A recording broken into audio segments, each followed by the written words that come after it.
Hello LEGO fans! Welcome to another live stream of the Vintage Brick. I hope you're doing awesome wherever you are in the world. I am super, and let's add another couple of super. We can just keep going on forever and ever, but we won't. Super pumped about this build. An absolute dream set of mine, the LEGO Star Wars UCS Millennium Falcon, the Ultimate Collector's Series. For me, this has got to be the ultimate LEGO set ever. Previously, my favorite LEGO set to build was the Pirates of Barracuda Bay, which you can kind of, oh, you can't see. Hang on, he's over there. You can see the sails just there, and that was my previous favorite set. I am really interested to see how the rest of this build goes, to see whether this is going to be my new favorite set ever. Yeah, so I'm pretty pumped. If you are in the chat, make sure you say hi. It's way more fun when there's conversation going on, and way more fun when I kind of know that people are out there and contributing to the conversation. So you don't have to, of course, you're more than welcome to just lurk in the background, you know, lurk like a creep in the background. No, just kidding. You're more than welcome to just sit in the background. Rest, oh gosh, Rest to Pieces 83. Welcome. Hey Vintage, it'll be Pauline. Looking forward to this. Excellent. Welcome. I'm glad you could stop by. So is that, it'll be Pauline Longley. So is that, is this Pauline Longley's son as Rest of Pieces? Is that your own account? Or is it actually Pauline Longley as Rest of Pieces 83?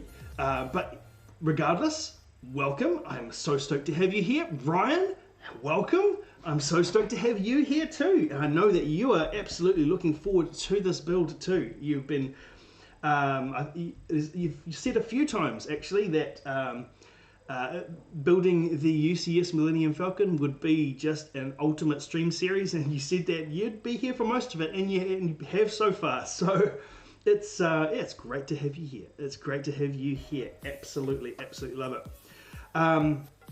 So yeah, we can kind of see the progress that we made last stream. We are almost through, kind of almost through. You can see down here. That's our son. Yep, excellent. Welcome. Switch this over here so we can actually see what's going on, what we managed to get through last time. So we are almost through bags number 1, so stage 1, I guess. It's actually probably a better way to refer to it, like stages rather than bags, because you don't really have bag 1, and it does get a little bit weird having bags 1 and bags 2. But anyway, Mom Ice M, welcome. Good to see you again. Hey, I'm getting the LEGO Death Star final dual set. Very nice. Very nice. I have heard recently that there's a rumor going around that there is a new UCS set being released this year, and it is the Death Star UCS set, and it will take the cake for the biggest number of pieces at probably around 11,000. Oh my goodness, that's big. So yeah, but you're getting the Death Star final dual set. That is going to be very cool. Ryan says looking forward to it. Yeah, very excited to watch the next watch the build take shape. Yes, well, so am I. Today is a good day. I have been looking forward to this since the last stream. Actually, I have really thoroughly enjoyed the build so far. There's been some great building techniques, and we can start to see the size of this thing. In many respects, it kind of just looks like a whole bunch of Technic pieces kind of just jammed together in some kind of random way. You know, color mismatches all over the place and things, because this is all just the internal structure. But we can see, you know, all the way back here, that is going to be the very back of the ship. I imagine maybe further up the engines will kind of come around. Yeah, this way. The engines will kind of come around here on this next layer up. But you see the back there, and then we come through to the middle of the ship here, and I'm sure that this, I'm guessing, I haven't looked ahead so I'm not 100% sure, but I'm assuming that this section will slot in there, and then we have the mandibles kind of on the front. So it's basically going to be from the back of the shot all the way to the front of the shot, and we can see what a monster this is. And if I put my hand right in the middle for scale, you can kind of see it's a beast. It's going to be a beast. So this is what we have got left to do. Where is it? On stage 1. Some more of the framing. I imagine this kind of area around here and here, I am assuming. Yeah. So yeah, I think we may potentially have some special guests appearing in the chat today. But we will see. We will see who turns up. But I am stoked to be getting underway. And I imagine that you guys, especially the regulars, are just as pumped as I am to get underway, to get this going. So without further ado, I think we should probably crack into it. So let's put all these bits over there and give ourselves some more space. And let's start building. So what's everyone been up to since the last stream? I know Ryan has finished his Ecto 1 now, and I'm sure that it will be displayed in prime position. I remember sitting in on the stream when Brixine did his stream and built the Ecto 1. So yes, I kind of was involved in, or part of that mammoth monster stream that he ended up doing. To get that, he built the whole thing in one stream. But I know that Ryan did kind of what I recommended to him, and just took his time and just really enjoyed the build, and just took it slow and just enjoyed every little bit. And I know Ryan has messaged me since and said, man, that was such good advice. I'm so stoked that I did that and didn't just race through it. So yeah, it's a great build. It's a great set. Yes, I know Ryan is loving it. Well, 11,000 pieces, that's huge. I wonder if it will be a playset or a display piece. Maybe exterior panels to enclose the model, allowing both play and display. We'll see. Interesting. Yeah, absolutely. Yeah, agree with all of that. It will be interesting to see whether it's more of a playset or a display thing. It's got with 11,000 pieces and that big, it has got to have a bunch of minifigs. So I think there'll probably be very much play aspects to it. I'm assuming it'll probably be similar to the other UCS sets, like the Millennium Falcon, which has got lots of play features and it comes with lots of minifigs, but it's not the type of thing that you want to really pick up and be moving around a whole lot. You can't really like whoosh it around the room as such as you can with some of the smaller ships. But yeah, it'll be interesting to see what it's like. It will indeed be interesting. MonMyCM says, I don't know what Lego Star Wars said I should get. What should I get after the Death Star? Ooh, okay.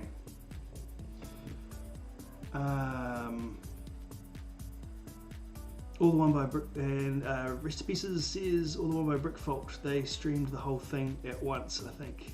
Oh, with the Ecto 1? Yeah. Yeah, I think Brixine's stream, I think that ended up being about 5.5 hours or something. It was a bit of a mammoth effort. It was quite impressive that he actually managed to get through the whole thing, all in one stream. But yeah, it was great set. Colin Mears, welcome to the stream. hope you're doing awesome. Sit back, relax, and enjoy the fun. I actually don't know how many bags I was going to do a count of all the bags total. There are 17 bag numbers, so 17 stages. But I don't know, because there are multiple bags, sort of, five, some of them 5 or 6 bags per bag number. So I'm not 100% sure on the actual bag count as such. Like I said, I was going to do a count up of that, but I completely forgot. So yeah, but 17 stages, and if you want to see how much that what that looks like, make sure you go check out my unboxing video, which was posted a week or so ago, which is me actually opening the box. So I didn't want to do the official unboxing and the official breaking of the seals actually on the stream, so I decided to do a bit of an unboxing video so that people could go back and experience the joy of pulling out all those bags. I didn't open all the bags, but I did pull them all out of the boxes and stuff. So yeah, make sure you go check that out. It's cool. Well, I think it's cool. I was pretty stoked with how it ended up. There was a point halfway through, which is often the way actually when you get to when you're doing video stuff, and I find that's the same with music as well. When you're kind of working on a project and you're kind of halfway through the project and you're like, man, this is absolute rubbish. I don't even know if I'm gonna do anything with this. I'm not gonna release this. It's just trash. And then you keep working at it, and then by the end, you're kind of like, oh, actually this is pretty good. I'm actually quite proud of this. I'm really stoked with how this has turned out. So the unboxing video, being my first unboxing video, was actually a little bit like that. Where, yeah, got halfway through and I was just like, nah, but I ended up persevering, and yeah, it's quite stoked with how it turned out. So make sure you go check that out. Rich, I am very good. Could life be any better building the Millennium Falcon? I don't know. It's pretty cool. I'm pretty pumped to be building this thing. So I am good. I am really good. Now, Mom ISM, I haven't forgotten about you. You said, what set should you get after the Death Star? Now that is a great question. I don't actually have a lot of Star Wars sets. I have a few of them. I have the X-Wing and the U-Wing back there. I'd quite like a Y-Wing at some point, but yeah, I don't have a lot of Star Wars sets. But what do you guys think in the chat? What do you think that Mom ICM should get next as his next set after getting the Death Star? I have got a few ideas. I can tell you from my very, very limited Star Wars set ownage, which I reckon he should get. But what do you guys think? What do you guys reckon? Yes, the Falcon is awesome. As I said a little bit earlier, is definitely an absolute dream set of mine. If anyone has been watching my streams or streams, or just talk to me in any time in the last year, the Millennium Falcon, UCS Millennium Falcon, has got to be the ultimate set for me. And it's a pretty awesome story, and how I managed to get this. My wife bought it for me for Christmas, and she managed to keep it a complete secret, so that on Christmas Day, she kind of did the ultimate troll, and all the presents were gone, and she said, wait, there's one more present under the tree. I looked at the tree, and I looked at her, and I was like, no, there's not. I just gave out all the presents. And she's like, no, literally under the tree. And I was like, I know what's in a box that size. And I took the cloth off, and I saw that it was a Lego box and I was just like, oh my goodness, you didn't. But so stoked that she did, and she bought me the Millennium Falcon. Super like Jedi level wife, used Jedi mind tricks on me for months, so I had no idea, and totally awesome. Jonathan Buto and Joshua Buto, welcome to the stream. I hope you guys are doing awesome. These are the special guests that I alluded to earlier, that I thought that might possibly be joining the stream. This is my brother-in-law and nephew from the US. This is the brother-in-law that owns the AT-AT Walker, first edition AT-AT Walker, and the first edition Millennium Falcon, which I've done videos on. So guys, it is so awesome to have you on the stream, actually live. So cool. Joshua is also Evie's there as well. Fantastic. It's a whole family affair. Excellent. You can't get better than that. Joshua is a huge fan of Spider-Man Lego, which is cool. It's which I just built on livestream the old Spider-Man mech back there, and yeah, cool. So welcome, guys. Welcome. Sit back, relax, and enjoy the show. Enjoy the sweet, sultry sounds of clickety clack of Lego. So yes, it is awesome having you guys on the stream. Now I should probably keep building, because like I'm getting distracted actually talking, because there's so many awesome people, including Jovi Colton. Welcome to the stream. I'm stoked that you could make it. I'm assuming that means you've finished your chores. So yes, Millennium Falcon, the ultimate set. Now we need some ideas. Oh, you have some ideas? Yoda, UCS, or the child? Oh yeah, there we go. Yep, if you're into the old statues and figures, like the Lego built statues, those are definite good choices. Mandalorian is a fantastic show, which I have thoroughly enjoyed, and I am so stoked for all of the other Star Wars series that are coming out, especially if they are headed up by Jon Favreau. Love that guy's work. He is an incredible artist. So yes, definitely. Let me just double check to make sure I am doing all the right things here. We need 4 of those guys. 2, 3, 4. And 1 of them. And 8 pins. 1, 2, 3, 4, 5, 6, 7, 8. Hi, Dad. Yes. So back to Mom Ice M wanting to know what set he should get after the Lego Star Destroyer. No, not Lego Star Destroyer. Sorry, Death Star. Maybe I'm not quite awake yet. I don't know. Even though it is a beautiful midday on Saturday here in New Zealand. I can only really talk to the sets that I have got. Now they would be, well, the bigger sets at least, and those would be, first of all, the Tantive 4.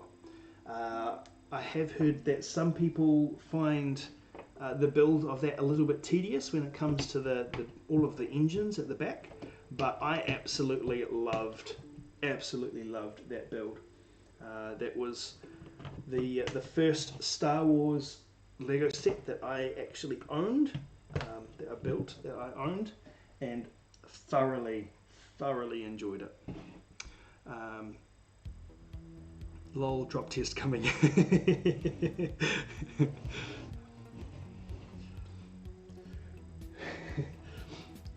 Now, is that drop test on the Millennium Falcon, or is that a drop test on the Tantive, or which do you think that I should do a drop test on? I'm not saying that I'm going to, but you know, what would you like to see a drop test on?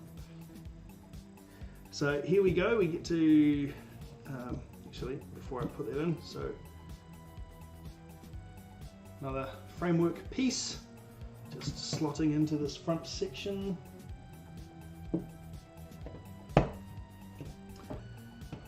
And the securing pins going in. Now, I'm assuming that we're going to build the other side of that. Alright. Making some good progress here. Oh yeah, Saturday. Yeah, where's the week gone? Totally. Falcon gone. Yeah. Probably not. But you never know. You never know. You never know. We'll see. I do have to pull it apart at some point, so maybe, I don't know. It's always the risk though, isn't it? It's the risk. Like, do I do the drop test to try and get the views, get the subs, or like risking actually damaging some of the pieces? I don't know.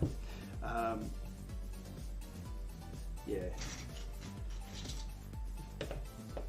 It always cracks me up actually when I see posts online about like, oh no, my Lego set fell on the ground and it smashed all over the floor. It's like, you do realize it's Lego, right? I understand that it can take some time to like put it all together, but you can put it back together. It's not like it's a porcelain doll or a, you know, vase or something that you drop on the ground and it smashes and it's done. Like, I don't know, but yeah, those posts always crack me up.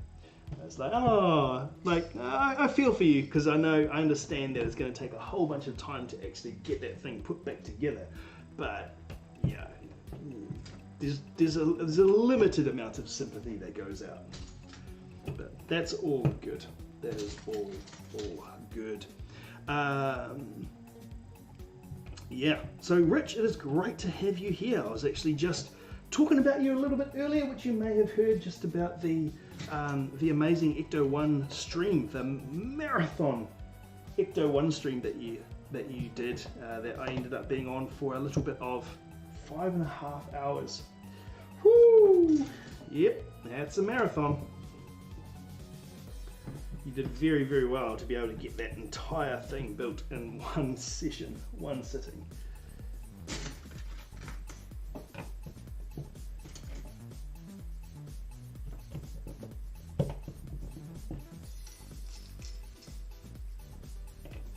So if you see me constantly looking sort of down this way, this is where I've got the instructions. The instructions are so big that I can't have them on the table at the same time that I'm actually building. So I've strengthened my previous jerry rig solution and slightly modified it. I now, instead of having one stool with a piece of wood on top, I have 2 stools with a piece of wood on top. You can have a little bit of a look down here. Here we go. So yes, this is a monster set. Well, monster instructions. I'd estimate probably, oh, I don't know, how long would I think these things are? Probably almost a meter long, maybe like 900 centimeters or something. 900 centimeters, yeah. No, 900 millimeters, 900 centimeters. Yeah, instructions that are 900 centimeters long. Like stretched across the entire room plus some. So yes, like I reckon it's probably almost a meter. Yeah, so it's a fair chunk of instructions. That's for sure. Right, let me just reassess where I'm at here and double check that I am on the right track. I think I am. Don't think I've missed anything. Right.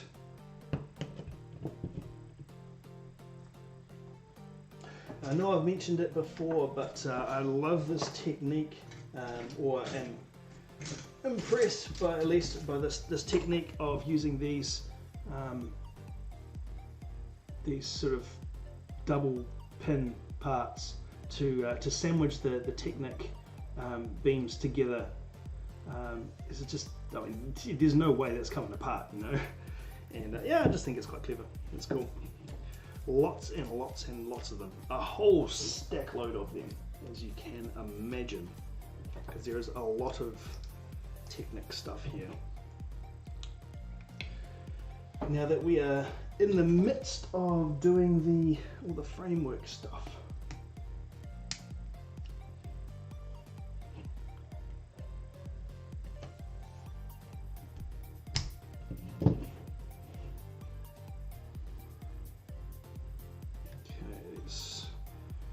zoom in a little bit so you guys can kind of see a little bit more of what I'm doing.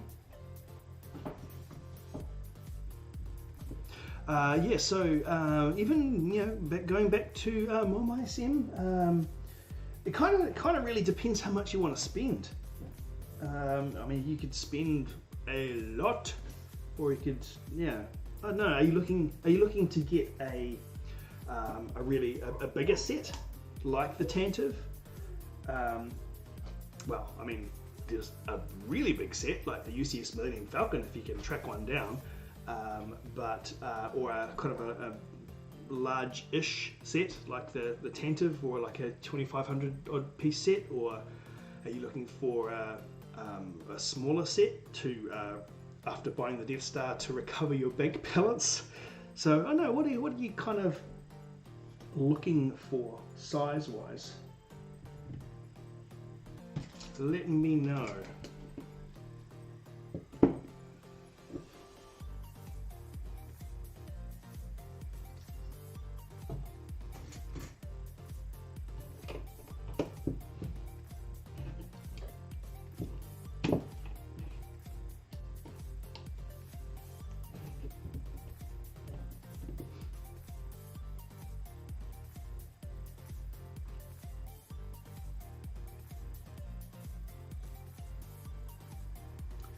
Let me just reassess here, make sure that we're all good. I think so. 1, 2, 3, 4 of those.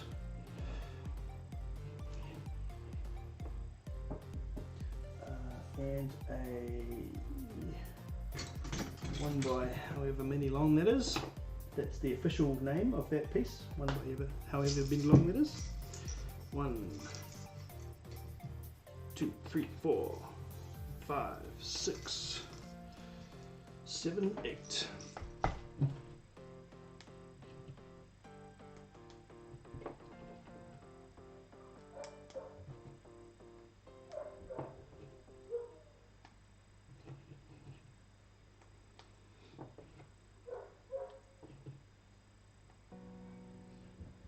Okay, and where do they go? Flip that around there.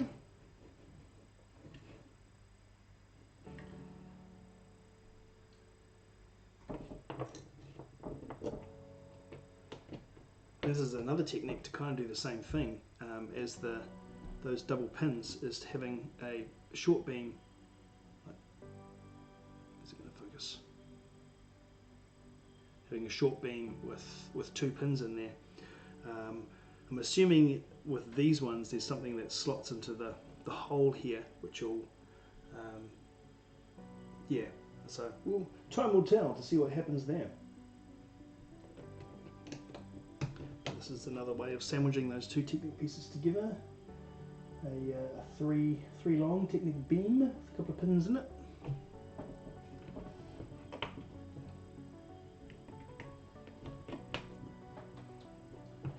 Right, so those are there.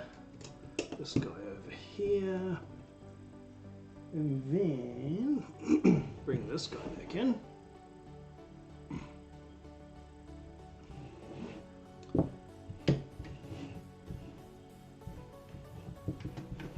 And we can now attach this subframe to the subframe. Push these locking pins in. And then I think we are going to put these, the subframe to the subframe to the subframe, subframe to the subframe. you go back to go all the way in. Yep, one more. There we go. For this moment, I think we should zoom out. So we have just slotted that in there, and that goes there, and a locking pin. Is it just one? It is. Locking pin there, a locking pin there, there, and there, and then these 4 in the middle. Beautiful. And there we go. It's pretty rigid. It's pretty solid. And another thing is that it is massive. It is huge. It is huge, huge, huge. Wow. Yeah. Just trying to think. Yeah. Just having a look around to see what else. It's just nothing. It's just nothing that big, even at this stage. Like, yeah, maybe the Pirates of Barracuda Bay ship that is probably as long if you take all the front and all of the back. Maybe it's as long at this point, but just the fact this is so wide, so long, and we haven't even got the front mandibles on yet. It's a beast. It's a beast. It's a beast. Okay. Now flip it over for the next stage. What do we need? Here, you guys. Oh, woodshop teacher, welcome. Welcome, welcome. So stoked that you could come and hang out. Awesome, awesome. Hey, must be getting really late where you are. Yeah. What time is it there? So, yeah, awesome. Yes, we're definitely off to a good start. Yeah. Well, thank you for saying good luck, and thank you for dropping in and saying hi. Yeah. Watch another time. Totally. That's one of the cool things about live streams, which I wasn't really. Like when I first started doing them, I was just like, oh cool, yeah, you kind of do the live streams, and yeah, you might have 2 or 3 people turn up, and that's kind of cool. And what I didn't realize is that people often go back and watch the live streams after the fact. I was like, oh, that's a thing. Okay, that's cool. I don't generally do that myself, so I didn't realize it was a really big thing, but I have found that it is. So that's cool. So yes, definitely come back and watch later. That'd be awesome.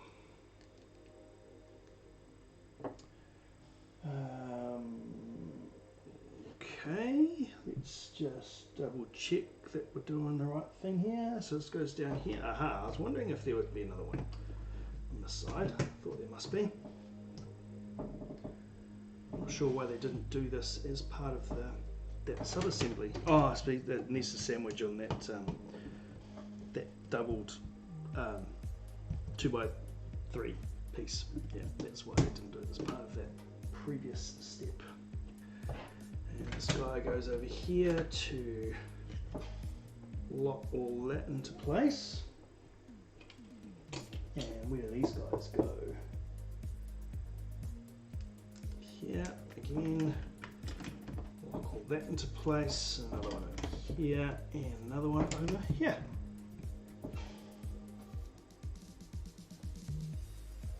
Cool. Nice. Maybe 2 beams. 12:30 in 12:30 here AM in Denmark. Need to go get some sleep. Absolutely, dude. Thank you so much, woodshop teacher, for stopping in. Yeah, it's an honor for you to drop in. It's really cool. But yes, go get some sleep. It is late. It is late. It is late. Yeah, I chose to do a little bit of a time slot that would suit some of the US people who might like to come and watch.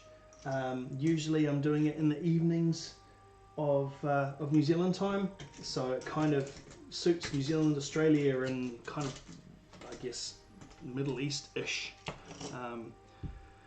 But yeah, not really. Doesn't really accommodate Europe that much. So yeah. So welcome, and well, yeah. Thanks for stopping in, and I will see you next time. Oh, it looks like my camera's frozen up.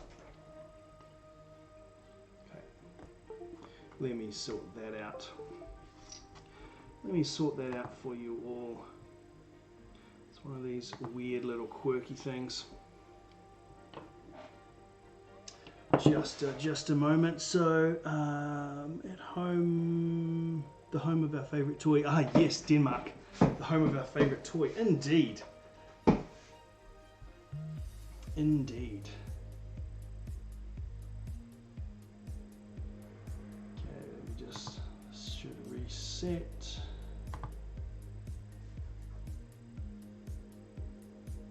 I found it really interesting, the sort of little animated video of the history of Lego.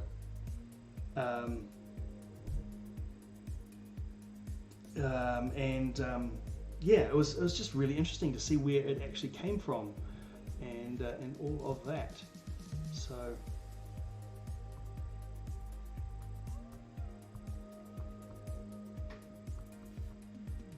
okay, it's really trying hard. Bear with me, people. Bear with me. A few technical difficulties.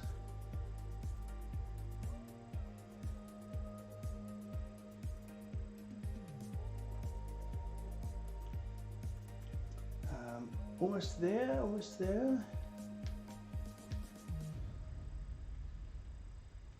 Ah, or has the battery died? Oh, it has to. Oh, that's the problem. My bad, guys. My bad. One of the quirky little things about this camera and using it as a webcam is it still uses some of the battery power even when it's plugged in via USB. So the battery doesn't drain very quickly, but it does drain a little bit, and then it gets too low and it just goes, nah, not doing that anymore. So just bear with me a second, now that I know exactly what's going on. That's better. That's better. Now we're back in business. Alright, sorry about that. Sorry about that. Yes, the last one, so I tend to do, yes, Houston, we have a problem. Houston, this is Brick Builder 1. We have a wee camera issue. Camera issue is now resolved. Oh, it is quite warm in this room. Let me just reassess where we are at with the part situation. Right, a couple of those. So 4 of those guys, and then we should be good to go to keep building. Right, we have landed indeed. You always try and get everything all 100% like set, like, and ready to go to minimize all of the technical issues, and then technical issues, they tend to be just inevitable, which it's just the way it goes. It's just the way it goes. Okay, so we need a couple of these, which go along here, I think. Yep. Oops. Throwing my Lego everywhere. I don't know. Some people just have no respect.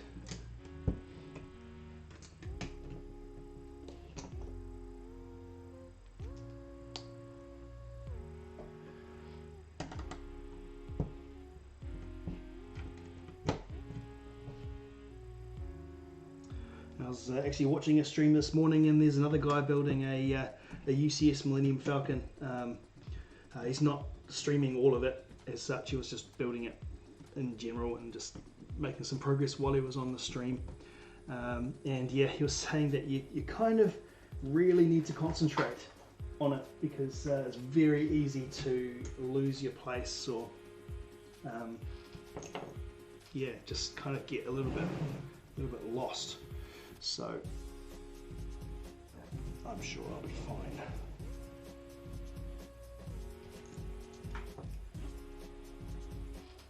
What else do we need? 8 of these guys. 1, 2, 3, 4, 5, 6, 7, and 8. 4 of those. 2, 3, and 4, and 4 of these guys.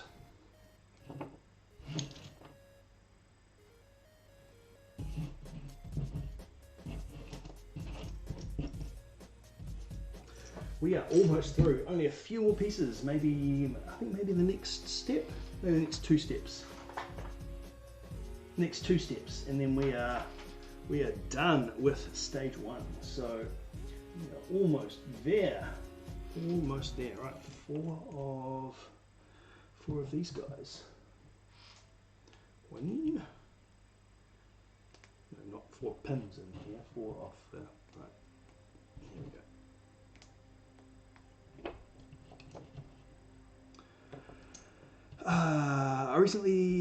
Jonathan says, I recently put together Obi-Wan's hut, a nice 201 piece set. Yes, cool. Yep, that is very cool. My 48 Lego Star Wars set, I think, yes. That's one thing that I have always admired is your monster Lego Star Wars collection. Jonathan has been a collector for many years. Well, you can extrapolate how many years, considering he has the original Millennium Falcon. Yes, he does have a great collection.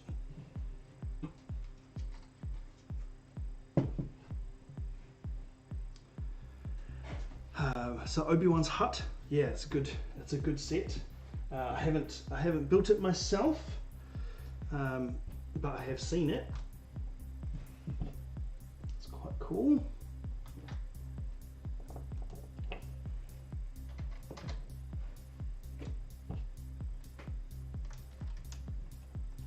Now this is a little awkward, how we've now put on the Technic beams on the bottom and we've kind of just got a rocking horse.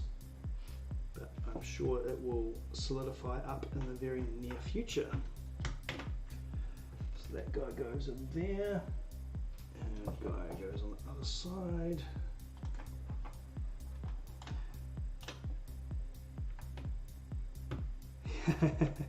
Rest in Pieces says, I've got 47% of the Nexo Knights line. Cool, 47%. That is very specific. So does that number come from a like a Bricklink wish list?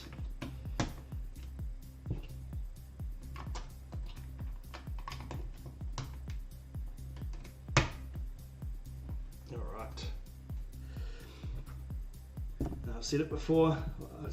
I love how these things just lock in, and it's just so solid.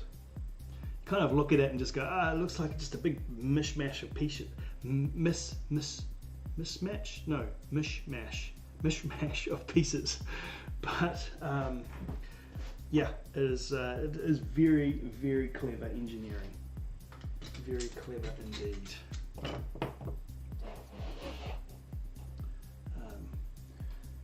Right, almost there. 4 of those guys, 6 of these guys. I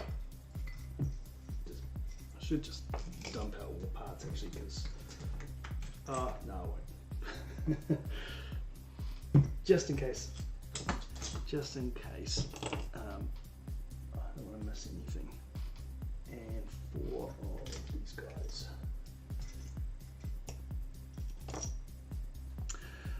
When do we try and take it apart? Yes. Yeah, I know how much you love those Technic pins, Rich. Yes, it is. What I did say in a previous stream that it is really interesting how these Technic, a lot of these Technic sets go together, or Technic based sets, I should say. This is definitely not a Technic set, but it's especially apparent in Technic how. What am I trying to say? How you don't really, they're almost impossible to take apart, or at least extremely difficult to take apart unless you actually know how they go together. So there are always little tricks here and there, and I have put that on wrong. There are little tricks here and there. There's hidden little pins that have to come out that kind of unlock the whole process. So yes, I can imagine this will be a beast to take apart. I did have to recently quickly take apart that huge AT-M6 mock because we were going away the next morning and that day, and that the owner, when he took it apart, he said, "Oh, it took me about 4 hours to take it apart." I was just like, "Oh, surely you must have been moving a bit slow on that." But no, turns out 4 hours was actually pretty accurate because I was going great guns. I was going as fast as I possibly could, and trying to put aside pain of my fingers and thumbs ripping all these Lego pieces apart, figuratively. But and it actually took me 4 hours. This beast will take, it'll be interesting to see how long this takes to take apart, that's for sure. If it has to get taken apart at any stage. Right, I think that is those pieces.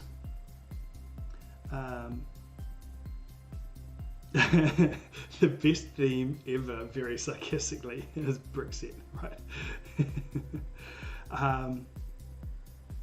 Those black ones going in between Technic beams are real hard to get out. Yeah, I bet, especially in like tight places. Yeah, I can appreciate that. It will be an interesting experience. But hey, you want it to go together solid, right? We don't want no flimsy subframes, because I think it's hard enough trying to pick this thing up. I would imagine, I haven't actually done it myself, I imagine it would be hard enough to pick this thing up without how solid it is, let alone if they'd use some other building techniques which weren't quite as rigid. But yeah, there's probably not really going to be much of an easy way to pull out these double pinned pieces.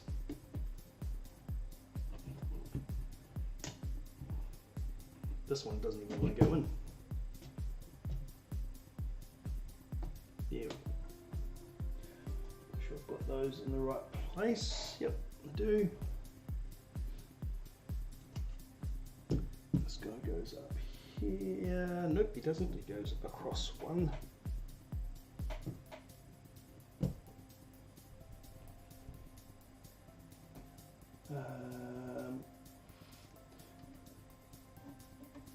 Okay, so you go there and there. We are almost at the end of stage 1.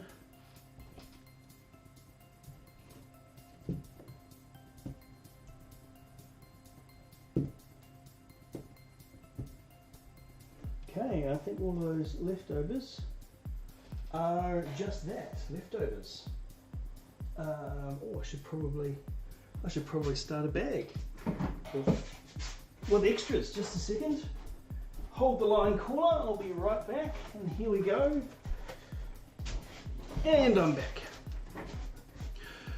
Okay, I should probably go now. Might pop in later if you're still streaming in about an hour. Thanks, Vintage. Thank you. Thank you. Thanks for stopping by. And yeah, pop back later if you would like. I'll just be here. I'll be here building. This epic monster set. So here we are, stage 1. I can't really lift it up to the camera because it's just so big. Here we go. What a beast. Very, very cool. Okay, time for stage 2. Okay, looks like just having a quick look at the intro, kind of what it's going to be looking like when it's done, when stage 2 is done. And looks like we get the feet on there, which is kind of cool. I don't think I need any of those or any of those at this point. Cool. Right, let's open these bags and get this stuck.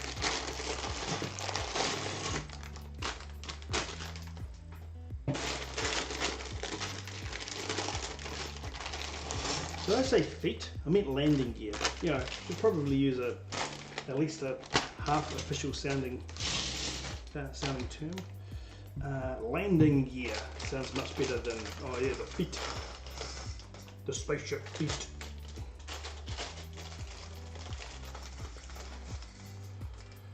Okay.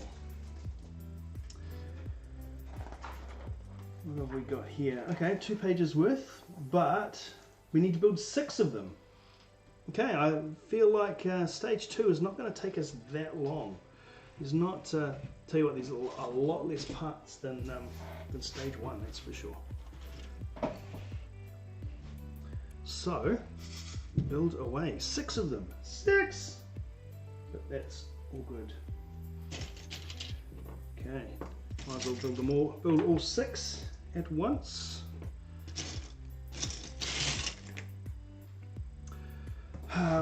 Oh.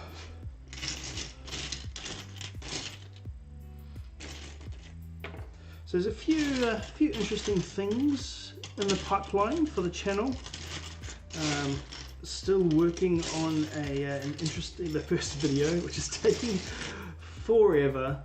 The first video of a new build series, 2, 4, 6 of them, which I'm really excited about, and I'm loving how the video is shaping up. But it is just taking a while, quite a while. So we'll see how long that takes to actually get done. I kind of want to just make sure I actually, I want to make sure that the video is done well rather than to a specific deadline or time frame. But I am finding that I am very much enjoying streaming, the whole streaming thing. It's yeah, that's good fun. Enjoy kind of talking with everyone who comes on and hanging out. It's yeah. So I'm still going to be doing the videos, but I think I probably enjoy streaming more actually. Videos can, the speed build videos especially can tend to be quite time intensive.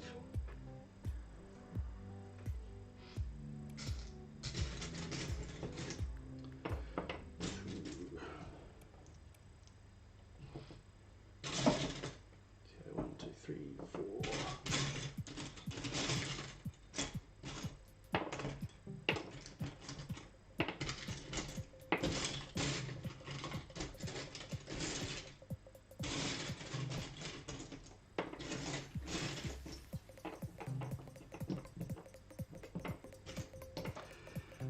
Actually, we have recently, as a family, well, kind of as a family, more with my my middle daughter, we have actually just been working our way through the original Karate Kid movies, which I think is kind of fun, you know. I mean, they're such good classic movies. In fact, no, we have been working our way through a bunch of the the old 80s classic movies that I kind of watched when I was growing up. But it's quite cool going back and being able to watch some of these movies with your kids and, you know, share the experience with them. It's pretty cool. So we managed to get through Karate Kid 2 last night, and she was quite pumped about the idea of there being a Karate Kid 3 and then 4. So yeah, looking forward to watching those with her at some point. Yeah, really cool movies. How much streams do you think you're going to do? Well, oh, Steve, welcome. Yeah, just checking in on the progress. Yes, well, we have just finished stage 1. It's looking pretty good so far. Let me just zoom out. You can have a, oh, wrong way. We look, see, it is a monster.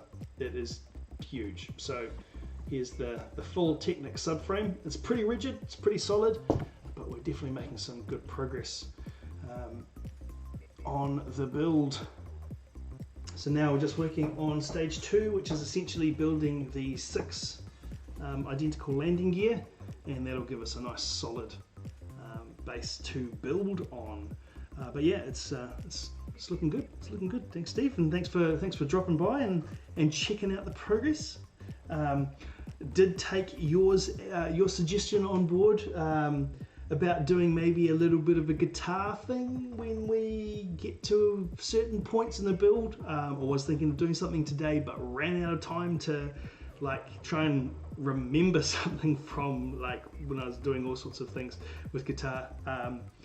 But yeah, maybe something in the future. We might be able to, you know, reach a couple of milestones and do a little bit of a guitar solo or something. That sounds like a bit of fun. It does sound like some fun indeed. But Jovi asks how many streams I think we are going to do. It's hard to say. I think we had a few guesses last time. It will be interesting. I don't know. I'm just kind of going to take my time and just really enjoy the build, and just kind of see how long it takes. I think 16 or 17 is probably gonna be around where it is. I don't know. We will see. Steve says Cobra Kai is amazing. Binge season 3 the day it came out. Nice. Nice. Yes, I haven't started watching Cobra Kai yet. I am looking forward to watching that at some point.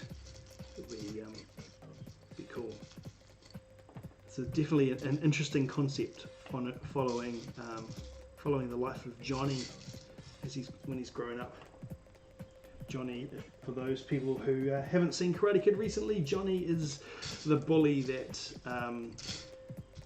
Daniel fights in the very first movie. And Cobra Kai kind of follows his life as he grows up, or as he's grown up, I should say. That's the general premise anyway, as I understand it. Like I said, I haven't actually watched the series, but I am looking forward to watching it. I think it was originally a YouTube original, wasn't it, or something? Or was it Amazon? Something like that. I remember seeing the ads for it and going, yeah, it's an interesting idea, but it's really not enough to justify a subscription to that particular service. But I was pretty stoked when it came out on Netflix here. So, like I said, looking forward to watching it. It'll be good. Yes, Jovi, you are too young to see Cobra Kai. Maybe in a few years' time, but that's okay. Give you something to look forward to. Yeah, YouTube Red, then Netflix bought it. Yep.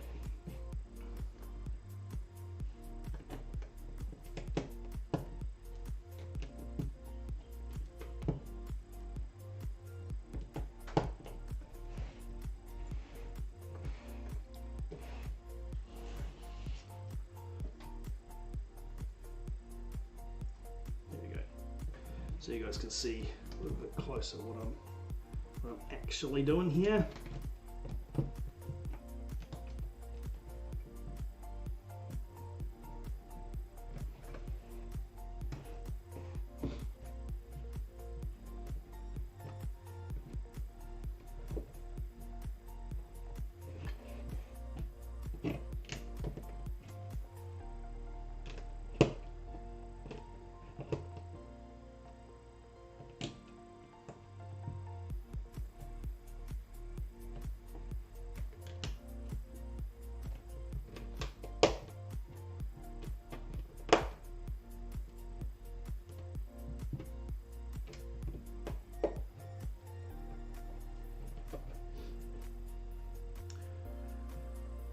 I think that's all that I need to do in that step.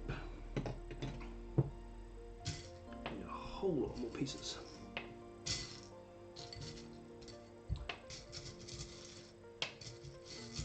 So many bits. 7,500 pieces in the set. Definitely the largest set that I have ever tackled, that's for sure. Seems to be like a quick exponential growth of biggest sets that I have built, because it wasn't so long ago that I built the Pirates of Barracuda Bay set, and I think that was possibly the biggest single. Like I built the Mac Anthem, which is also 2,500 pieces, but I ended up splitting that into the truck and the trailer, so it's kind of, in many ways, it was kind of two smaller sets put together. And then it was the Pirates of Barracuda Bay, which was 2,500 pieces. And then it was that ATM6, that Star Wars ATM6 Walker Mock, which was 4,100 pieces, and I only just finished that a few weeks ago. And now this monster 7,500 piece set. So yeah, it's pretty cool to be building sets this big. Loving it, loving it, loving it. Sandra Buto, welcome to the stream.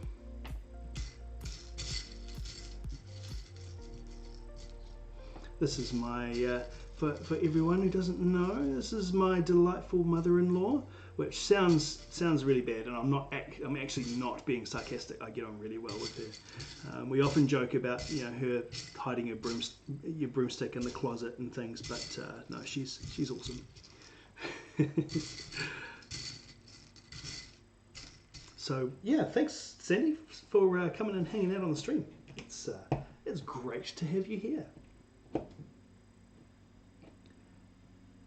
Got definitely a family affair today. I've got all sorts of family types involved. It's great.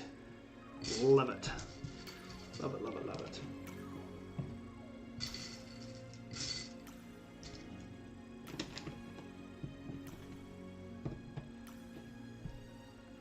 No mother-in-law jokes allowed. I'll try and restrain myself.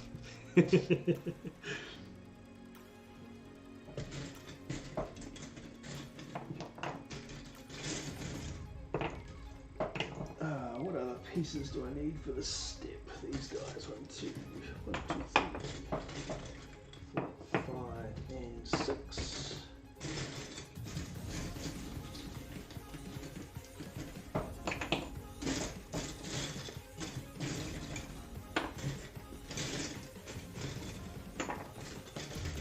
Excuse the silence while I try and track down all these bits that I need for this next step.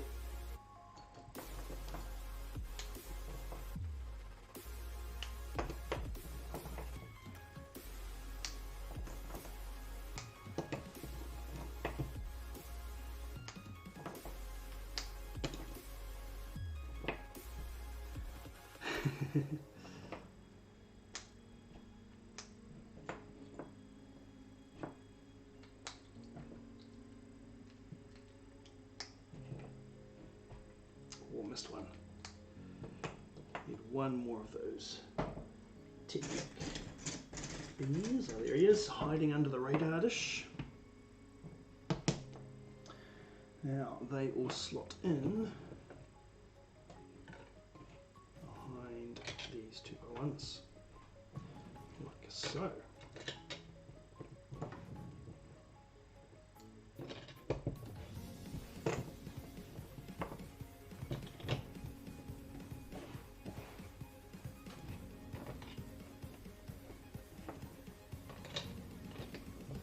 Just like that. Groovy. Fantastic. Okay, and what have we got next? A truckload of these guys.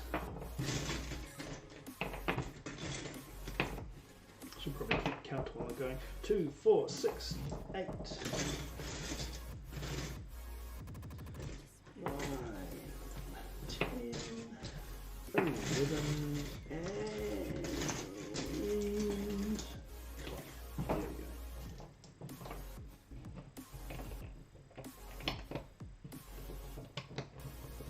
I'm glad that that the instructions said to make 6 of these at the beginning of the steps, because sometimes you get to the end, you're like, oh cool, you know, build up one, and then it's like times 5 or times 10. It's like, oh man, I could have just done that production line style if I'd known. I don't tend to skip ahead in the instructions, but yeah. Anyway, it's all good. Oh gosh, I'm going to need so many of those little single cheese wedge guys. 4 per landing gear foot.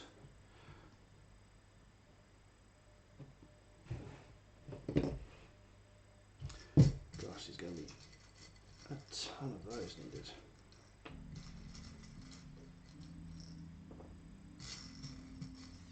Oh, we can't forget Joshua.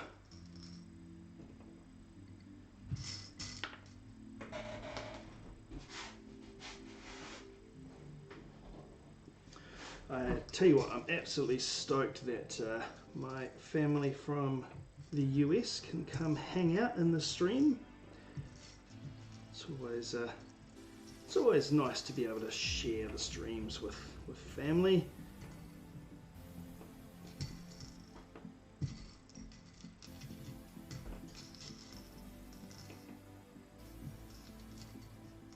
Jovi just noticed that it's 2021. Yes, it is indeed 2021. I'm assuming that I'm just need to get out all of these little single cheese wedge guys, because these single slope guys, because yeah.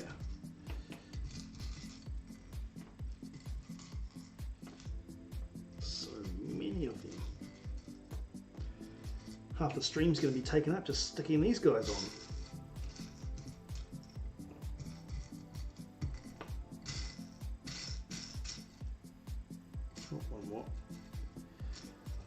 Right,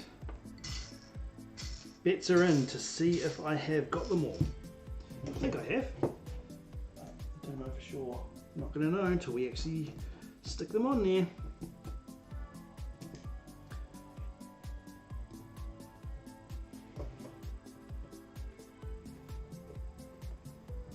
Eight of them per foot.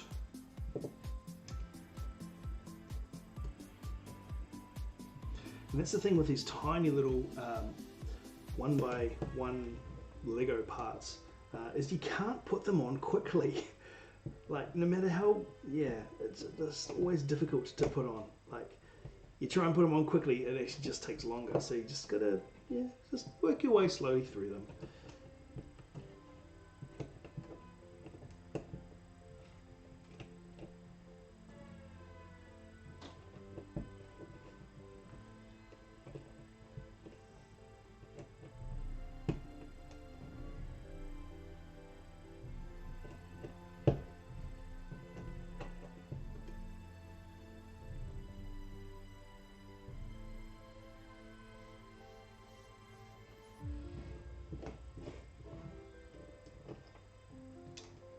Caitlin, welcome.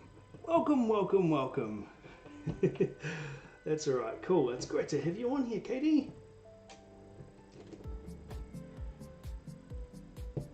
Caitlin is my oldest daughter. She also absolutely loves Lego, as we all do actually. I mean, what's not to love about Lego, right? I mean, Lego's awesome. Lego's so good. It's fun. It's great for like development. It's relaxing to build, unwinding to build. For grown-ups, it's great for children's like development, spatial awareness, following instructions, creating their own things. It's just the best. That's the best.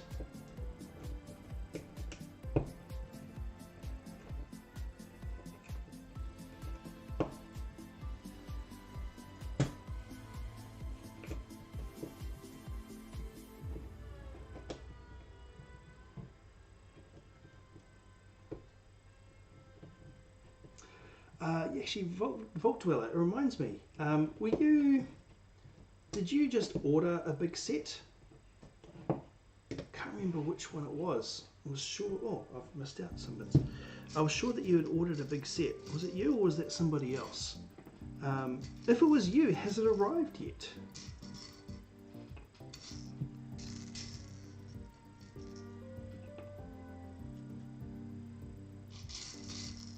Ah, right. Yeah, sorry about that, Caitlin. Glad you're on there now. I'll have to set you up with some accounts so you can comment in the future.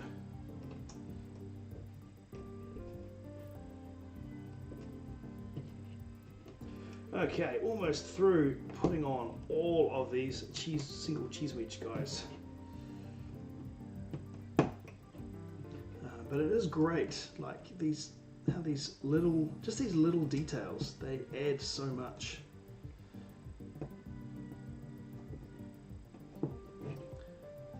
Putting on the tiny little parts might seem borderline tedious at the start. Oh, yeah, here we go. There's an extra one as well. So it will go in the spares bag, but it's looking pretty good so far. Nice detail with the ridges and stuff. I think that's quite cool. I don't think it was you, but I did say on live stream I was saving up for the UCS starter story. Yes, that's right. That's right. I remember now.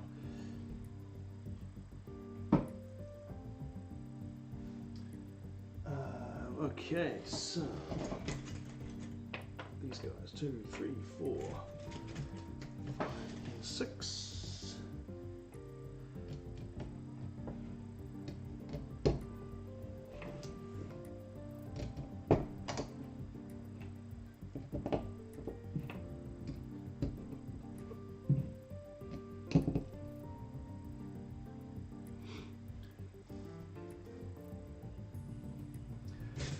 Yes, I think it was one of the previous streams that we were talking, Vault Dweller, that about the Navy and all that sort of stuff. I was talking about the last ship, which was a great TV show that I really enjoyed. And I was just thinking about that the other day again, and thinking it'd be really cool to do like a big Lego like destroyer class sea ship. Yeah, I thought that'd be really cool. It's just a random thought. It'd be quite cool to do. So I'm reminded of the Nathan James off the show. I'm assuming, I don't know whether it's a real ship in the US Navy or whether it's a fictional ship, but it was yeah, very cool anyway. Oh, hello, Riley. Of course you'll be watching as well. Everybody involved in the stream. It's awesome. It's good fun. It's good fun. Good fun.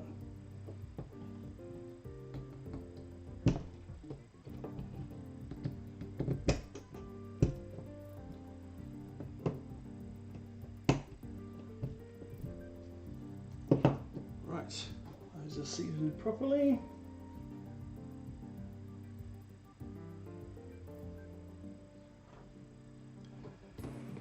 Up a little bit. Oh, Vault Dweller is just Vault Dweller is one of the guys that's on the stream, Jody. It's his name that he's using.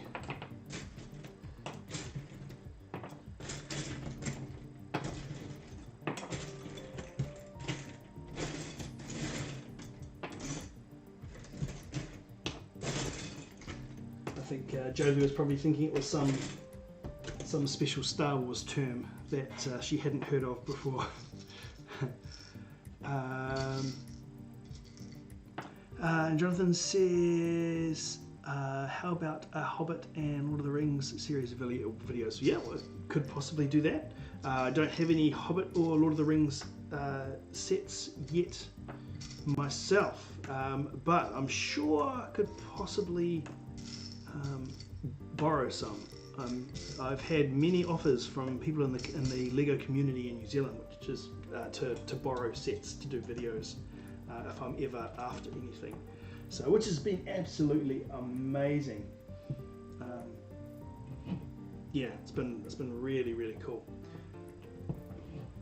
But I do need to make an effort to get through my existing backlog of ideas first. That's one of the hard things, is that I've got all these great ideas for videos that I want to do, but then it's actually getting the time to do them and get them done. So yes, but yes, a Hobbit and Lord of the Rings series would be great. There was a fantastic, monstrous Lord of the Rings display at the Auckland Brick Show, which I'm sure you've seen, Jonathan, with on from the video that I did at that show. But that was spectacular. That was just, that kind of thing had to be seen to be believed. It was incredible. Vault Dweller. The name is from the game Fallout 4. Ah, I see. Yep. I've seen the game and heard of the game, but I haven't actually played it myself. So yeah, no, fair enough. I know someone with the sets. Oh, cool, nice. We'll cover all the Fellowship and all the dwarfs. You just need to be stateside. Well, we'll just have to wait and see what may the future may hold one day. But they were impressive. Yeah, those sets were incredibly impressive.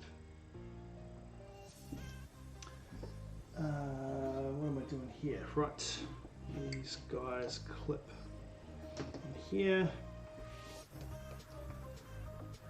There we go, just like that. That's probably the easy way of doing it. Actually picking them up and clicking them in.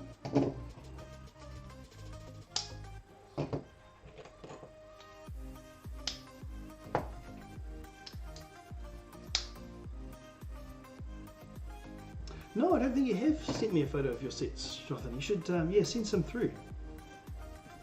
Yeah, definitely send some through.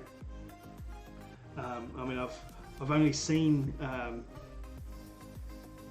yeah, what you had out on display. I'm assuming that's most of them, but there was, yeah, last time we were over. Excuse me.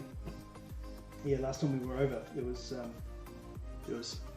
a huge load that were out on display. We also have Hogwarts for another day. Yes, nice. Yeah, Caitlin's getting right into Harry Potter stuff at the moment. So it is entirely possible that there could be some Harry Potter things in store in the future.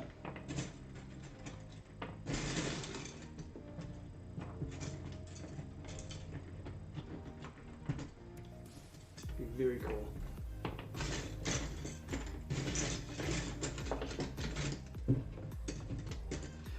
One of the ideas that I originally had for the channel was to have a look at sets that people wouldn't necessarily be able to get hold of. So a lot of the older and the vintage sets. So and even people that are kind of new to Lego would want to watch, because they wouldn't actually be able to get hold of the sets themselves. So yeah, that'd be very cool. So that's why I love doing the love discovering your first edition 8080 and Millennium Falcon in the garage. I was just like, oh yeah, that's like perfect. Because yeah, there are the collectors that have been around forever who are into Lego when that came out, but the vast majority of people would be people that would never have exposure to that set, you know, let alone never see it, let alone actually owning it. So it was yeah, it was cool. Yes, Caitlin does have the Hedwig set. Caitlin does love Harry Potter, indeed.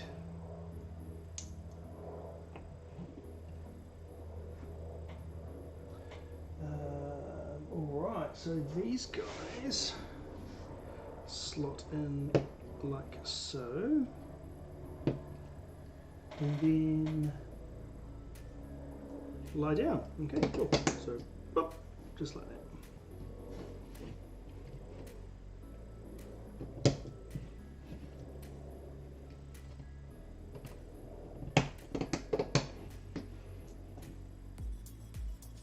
Can I show it? Yes, I can actually.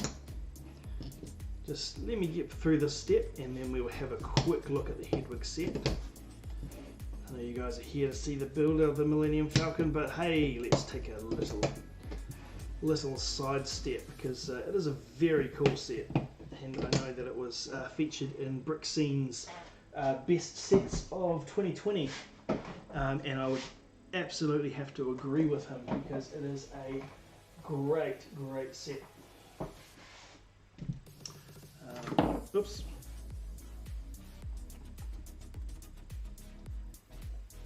Okay, here we go. And the mechanics in this are phenomenal. I love it. Now, just got to get it going the right way. Here we go.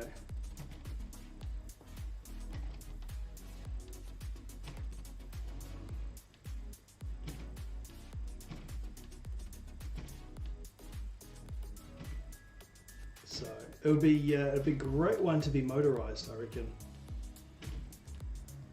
But yes, very cool. Love that set. I think it's very cool. I'm looking forward to doing a build video on that in the future sometime. It will be very cool. Well, to go with your pirate set, I have David and my old sets from the 90s. I did not know that you guys had Lego Pirates. Very cool. Very cool. Yeah, I had no idea.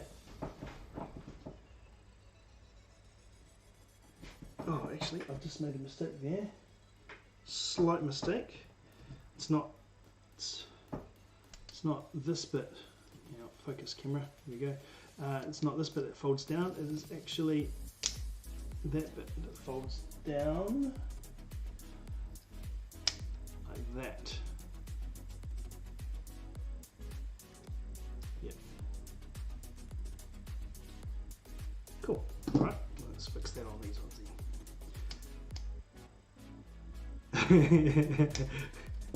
Yes, as everyone else whistling the the Harry Potter thing. Actually, funny story. I was in the kitchen the other day, and hopefully my wife doesn't mind me telling this. I said, hey, "Were you just whistling?" And she kind of looked at me sheepishly, and she was like, "Yeah." And I said, "Were you just whistling Spice Girls?"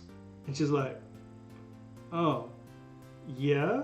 How did that get in my head? And then we figured out that the girls had just been watching the video from their dance show and it had a Spice Girls song in there.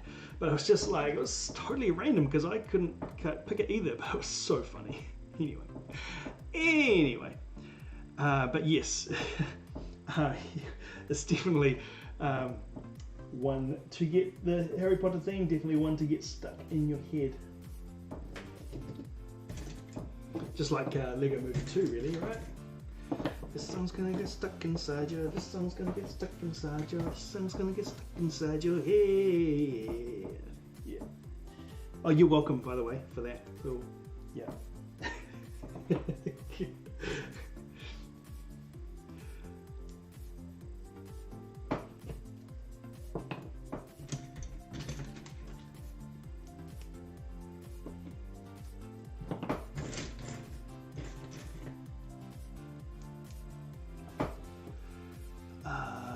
What's Caitlin saying? I was before the stream because I've been watching some Harry Potter YouTube videos. Oh, surprise! Yes, Caitlin's a little Harry Potter mad at the moment.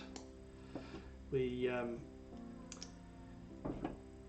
with our kids, they are allowed to watch Harry Potter when watch and read Harry Potter with each year that they turn. So starting off at 11 because the first film, because the Harry Potter books are designed to grow with the audience. So it's designed that the first book you read when you're 11 because Harry is 11, and then the next book it's designed for you to read when you're 12 because Harry is 12. And that's why they get progressively more and more full on as they go on, because when you start watching the Harry or reading the Harry Potter books, yeah, he's 11, and so you're supposed to be 11, and then by the time you're finished, he's 18, and you know the idea is that you're 18, so you're a little bit more equipped to handle them. But that's the general idea. So that's what we've adopted with our kids. So Caitlin is 12, so she's been allowed to watch the first couple of movies and is working her way through the first. Well, she's made it through the first book and is making her way through the second book as well.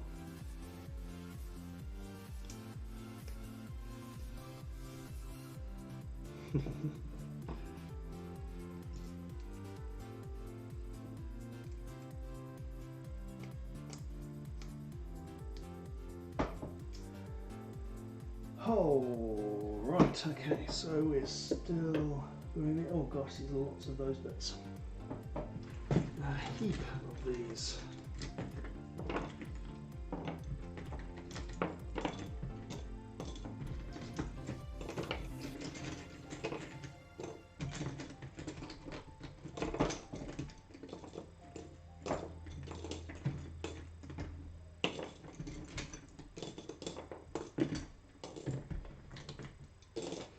Oh, all right, well, that is a lovely looking pile of pieces. I need to build 2 each of these little structures per leg, foot, landing gear, whatever you want to call them. So let's just go production line styles and get through them. So there we go. She's got 4 more chapters in the second book, and then she is done. So that's exciting.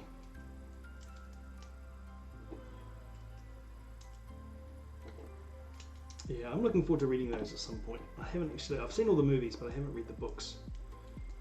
My wife has read all the books, but I haven't managed to read them all yet. I actually haven't managed to read any yet, but I'm looking forward to reading them at some point.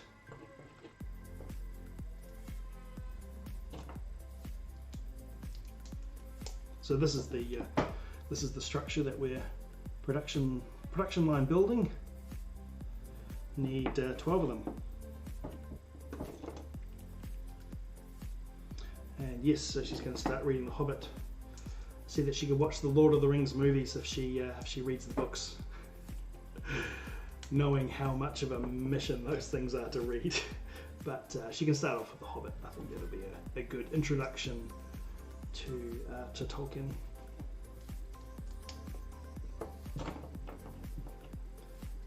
Tolkien and the Lord of the Rings universe series, lore, however you want to refer to that.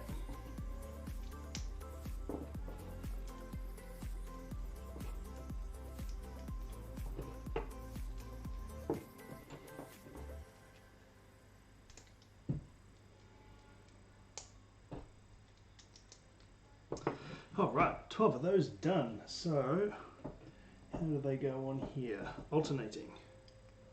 So one goes in there.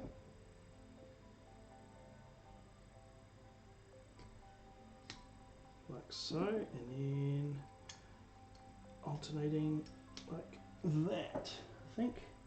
Yep, that's the one. So they then go on there like so.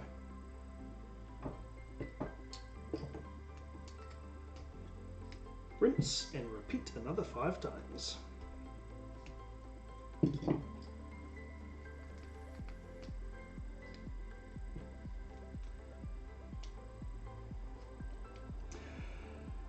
I watched, Steve says, oh hang on, chat is now only people that family here. And then Steve says, just watch the new 4K extended Blu-ray releases of Lord of the Rings and the Hobbit trilogies. So tasty. Yeah, nice. Yeah, pretty much indeed. I did go to school with Steve. We go way back. Way back indeed. In fact, I think Adrenaline 79, isn't that the handle you've used for like forever, since like school days?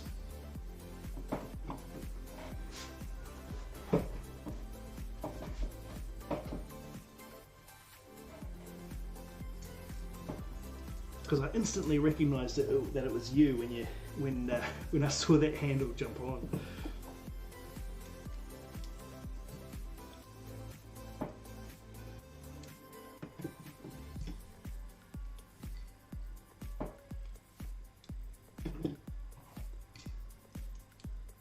Don't know if you guys can hear the construction going on in the background. I have got a window open today, so yes, it's a little bit noisier, but helps curb the heat a little bit in here. Hopefully it's not too annoying, too distracting. Okay, put those aside. 1, 2, 3, 4, 5, and 6.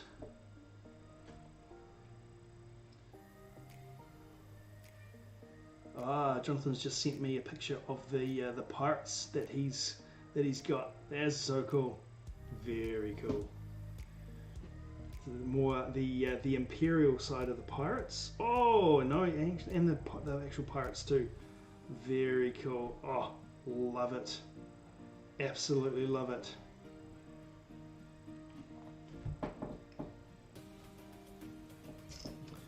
Very cool indeed.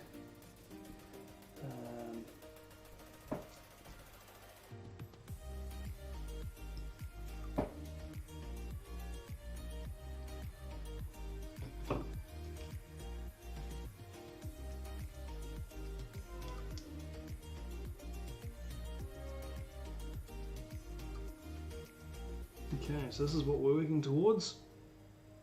All 6 of those. Just built that bit there. So another 5 of them.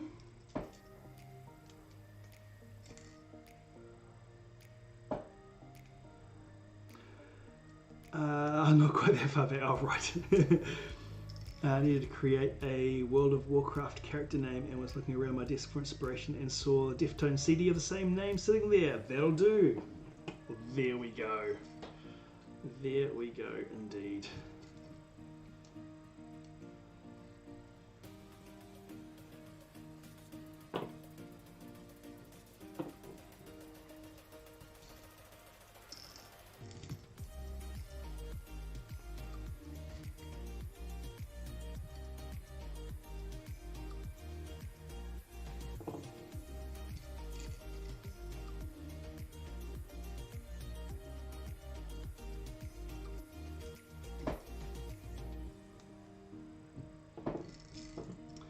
Now these fiddly bits, even though there's only a couple of bags for stage 2, it's taken a fair amount of time to get through them all, to get through these landing gear. That's always the way, isn't it? You're like, oh, it's not going to take me long to get through it all, and then it actually takes quite a while. Vault Dweller should buy a stand for this awesome build. Yes, indeed. I do have a couple of ideas in that department. I was thinking of building Ifferman's Lego stand. So it's a stand designed specifically for this, but it is built out of Lego. So it's basically a stand mock. I thought that was going to be quite cool. And then there is another mock on top of that, which actually attaches to the Ifferman stand, which allows the minifigs to be displayed down the front of the Ifferman stand. So that means that the the Millennium Falcon can kind of be up on an angle, so you don't have to have just this massive space to be able to display it. So that's the plan anyway. Whether we will, yeah, I'm not sure when that will be done, but yeah. Oh, and then we've got another one. But yeah, that's the plan at this stage. So I am looking at getting a stand and building a stand. Chuck those over there.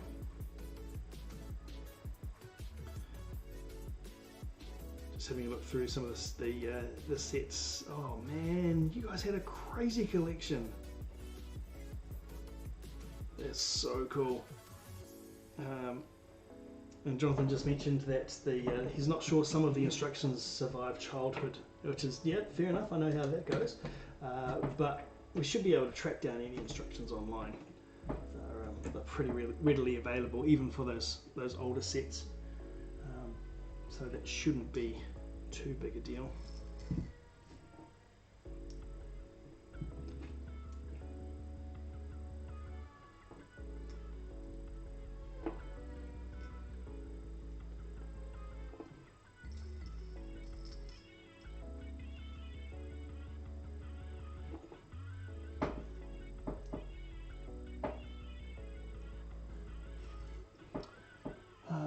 Right, let's build up one of these in its entirety so I can see what I'm actually supposed to be building. Okay, so one of these guys. So another 5 of those, sorry.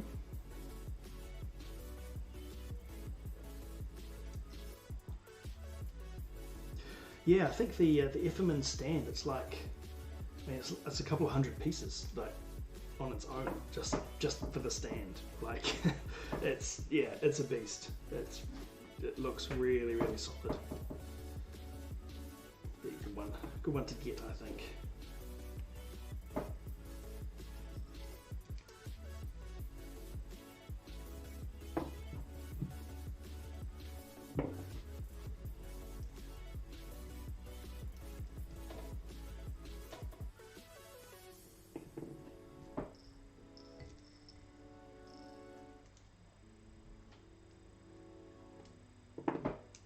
Okay, those guys there, and right, that's what we're looking at.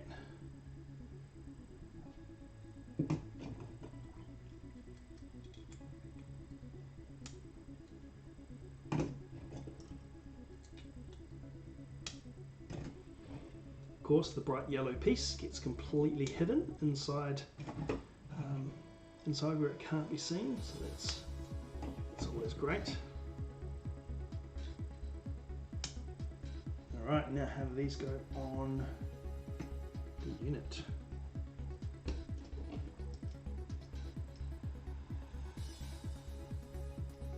Oh, just like that. Easy peasy. With the lower part facing the curved part. Cool.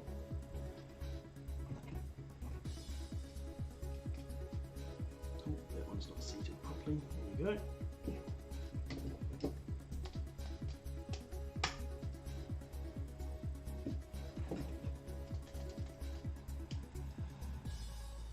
I mean, these things themselves are pretty substantial structures, right? 6 of them for that constitute the landing gear.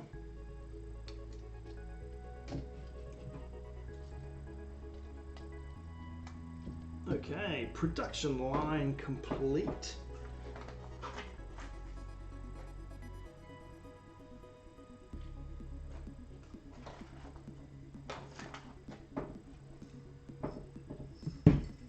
Okay, let's move those guys out there and flip this guy over.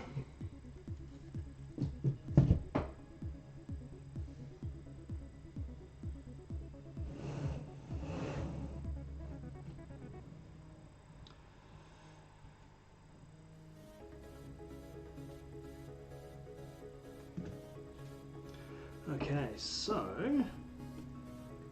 how do these go in?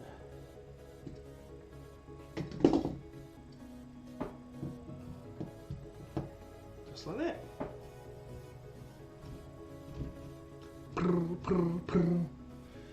Nice. So you go in there.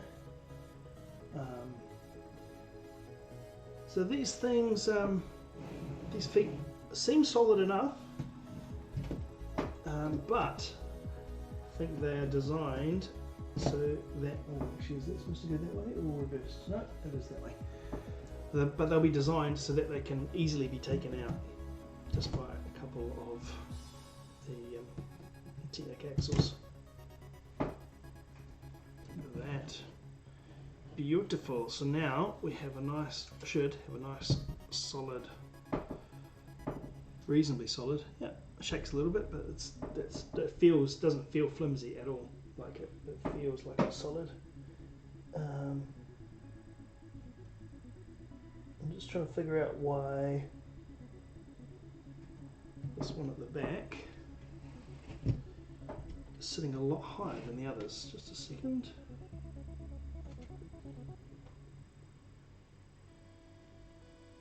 What have I done?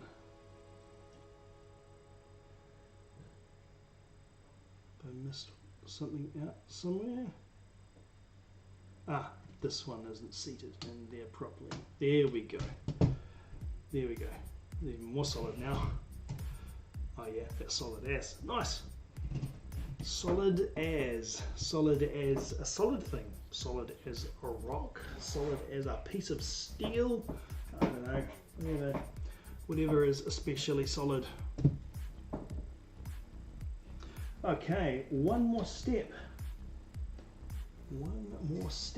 for stage 2. So we need a couple of these, or we need pretty much everything, don't we?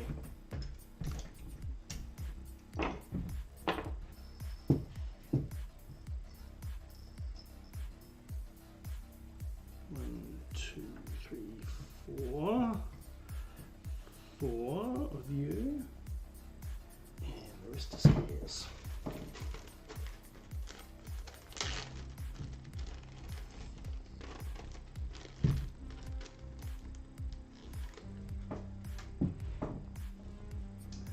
Alright, now what little structure are we going to build here?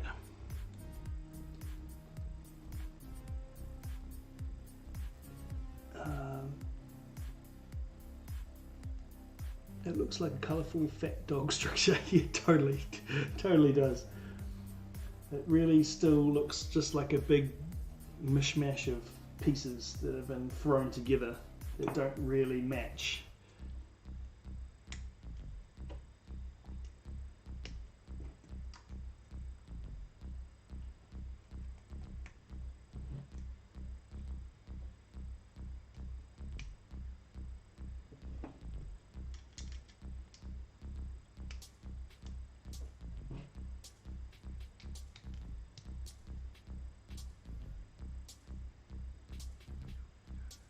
Alright, so this kind of goes in the middle here.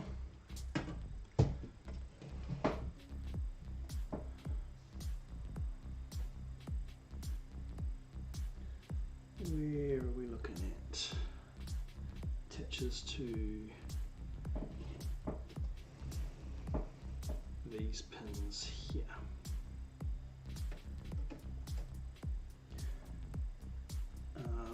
Two spaces, yeah.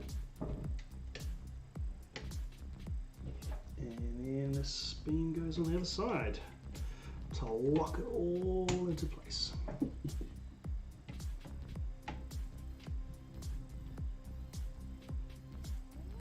Just like so. Nice.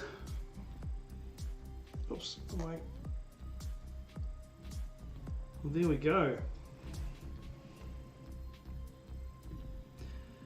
A fat dog structure really does look like that. It's pretty crazy. But yeah, those are some massive landing gear. But I mean, you're going to need that for a structure this big. But I'm assuming that's a lot more accurate to the original design. Yeah. Ooh, ooh, ooh, ooh. We get some minifigs in the next lot. Next stage. I reckon. Do you reckon? What do you guys think we should do? Do you reckon we should call it there, or should we open the bag and just get through a little bit more? What do you guys think?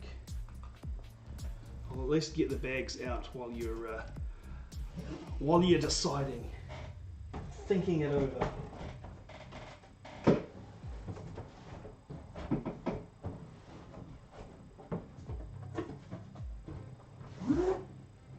I think this is the right one.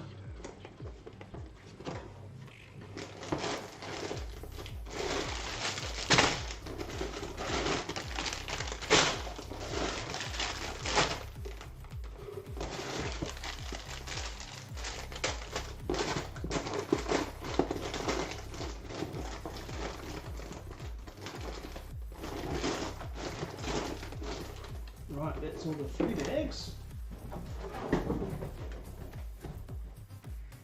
Oh gosh, boxes everywhere.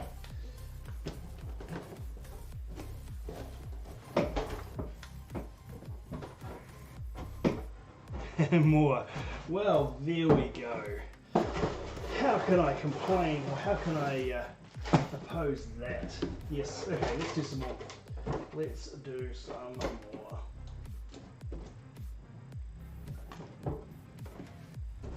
Just put that first box away.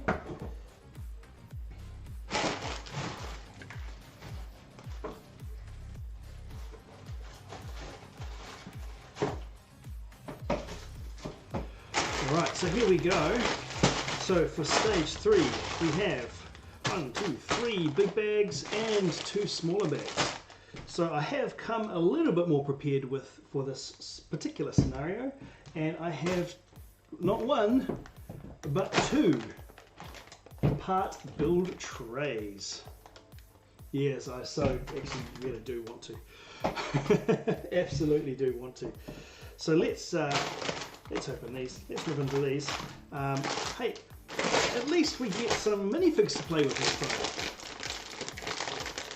Some minifigs in this stage.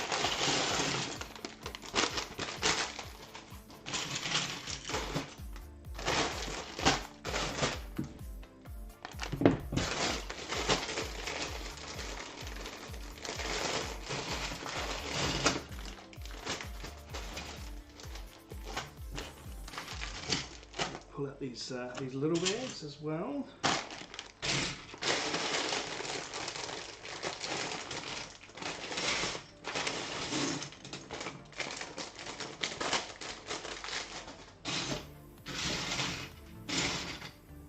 Right.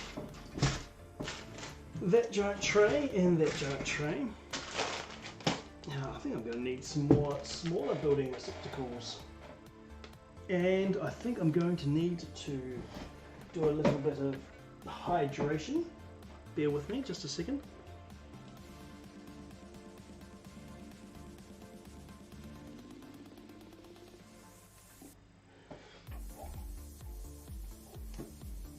Ding! And hydrated. Okay. What are we going to do here with this lot? Probably get away with having most of it just on the table. All the really little parts can go in there. Always double check that there's no tiny parts left in the corners of the bags.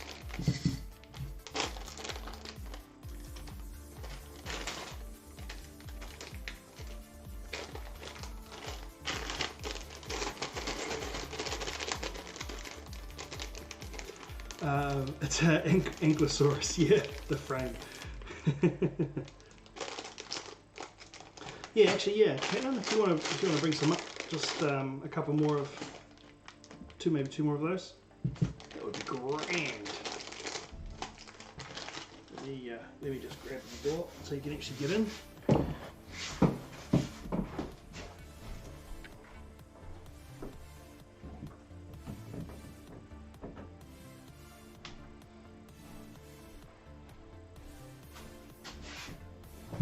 Okie dokie. So what do we? Oh yeah, let's start off with building the figs, I reckon. That's what we. Oh wait for the receptacles to come up. Clean up the bags a little bit later.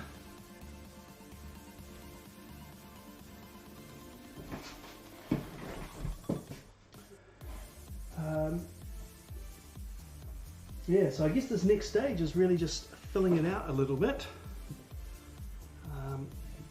Yeah, I mean, that's probably pretty much the rest of the thing. Thank you. Awesome, thanks. Okay.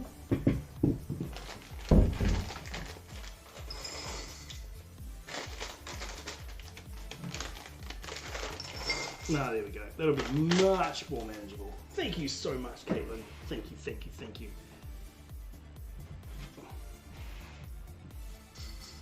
Okay, let's pull out the minifigure parts that we can find.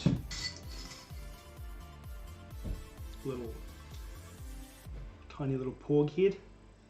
So you get a focus. It might even be so small that you can't really focus the little porg head. A couple of those guys.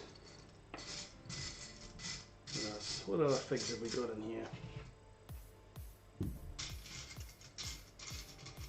Oh, is a helmet? That's promising. Little rebel helmet.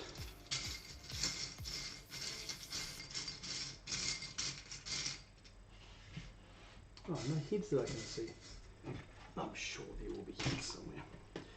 3PO. And then I think Chewie.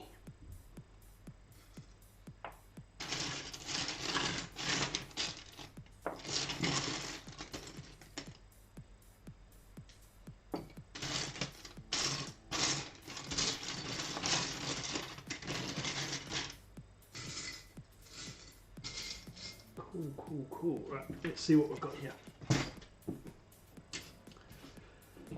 So let's go Chewie first.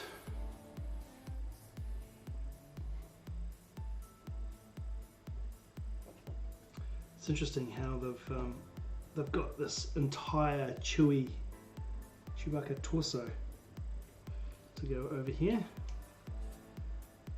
There he is. I suppose that's how they can make him a whole bunch taller than all the others, but cool.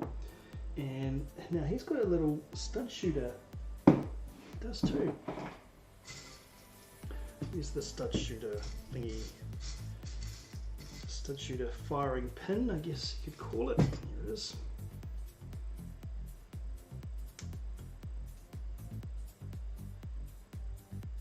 Is it the right way around? Yeah. Oh, interesting. These studs going sideways. Sideways stud shooter. That's cool. So go in. Come on, focus. So I'll just put the stud in like that. Oh, it's a bit tough. Maybe I've done it wrong. No.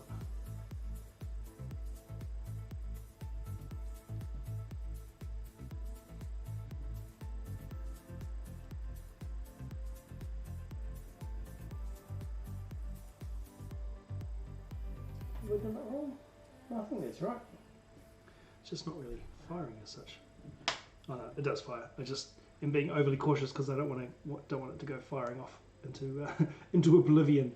But yeah, there we go. So you can see, oops. So you can see the stud kind of just slides in there, just like that. Push it down and pew, where it goes.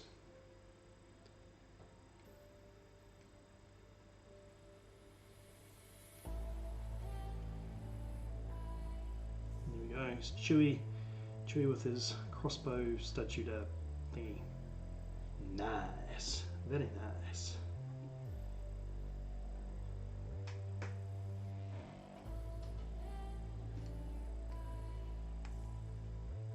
You can go on there.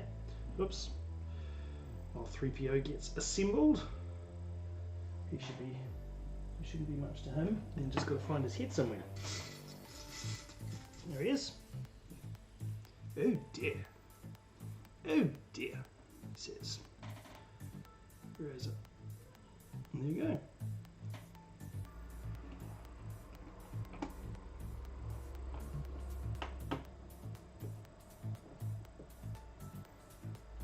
Okay, those guys can kind of sit off over there, and then how do these porgs go together? Oh gosh, lots of tiny, tiny little pieces. Okay.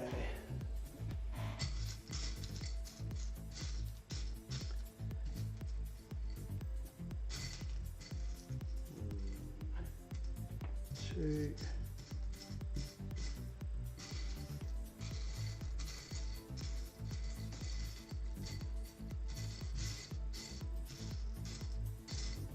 Okay, maybe I'll build the porgs at the end, because yeah, that helmet must be an ornament piece that goes somewhere. But yeah, those it's going to take forever to get all of those little pieces out of that block. So yeah, we'll just hold off for a little bit and get down to the action. So 1, 2, 3, 4, 5, 6 of you guys. Of you. 1, 2, 3, 4 of you. Alright.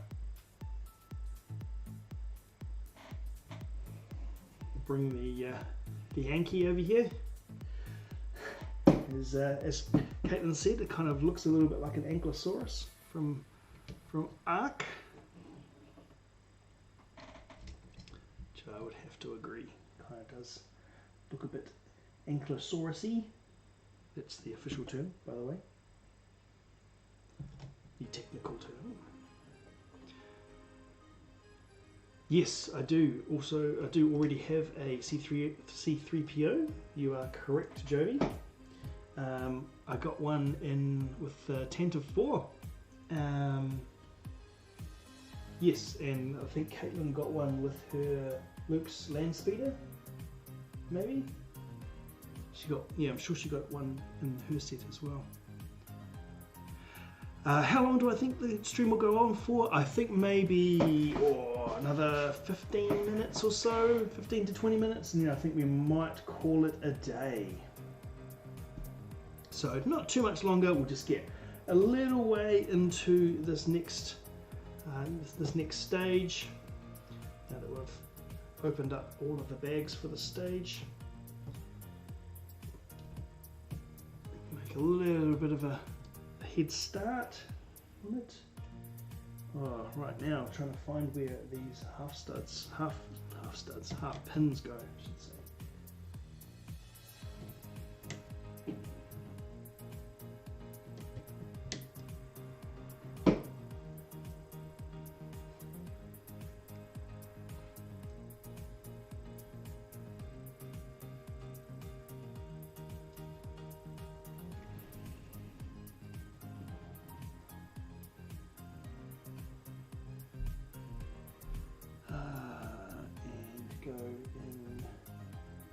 Oh, no, I'm not supposed to put those ones in there yet. Whoopsie. I'm sure they'll probably go in there, so I'll just leave them there for the moment. But whoops. This is one of the times where you actually have to follow the instructions. And then 2 gap. 1 there. And 1 there. And then 1 in there as well.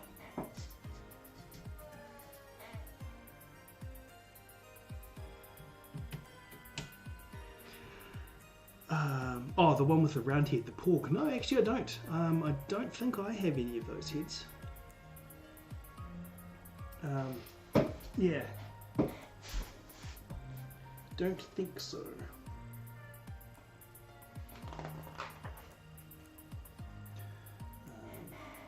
Actually, I might pop that pin out just in case it does something weird. Oh, that's not going to work.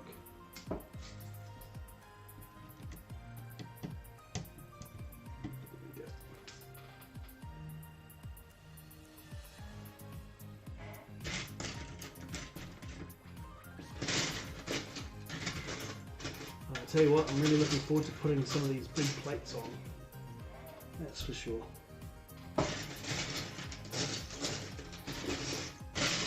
You always feel like you're making big steps forward when you put on those monster plates. Thank you, and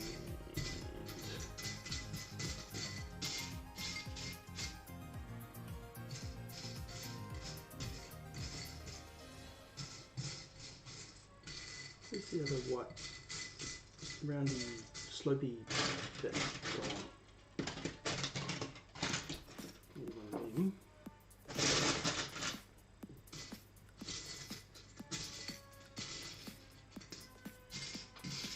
Oh, there it is. Hiding. It was hiding.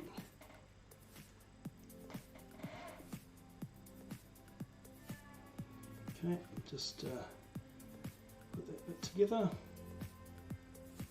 and he'll go right on there. And with these on the side.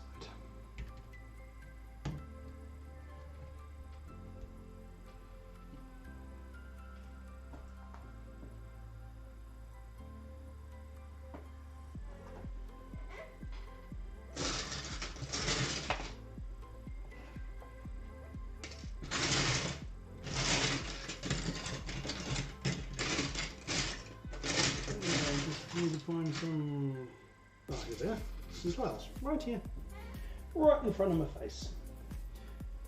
So those ones are already on there. Where are these tiles going? Along the front here.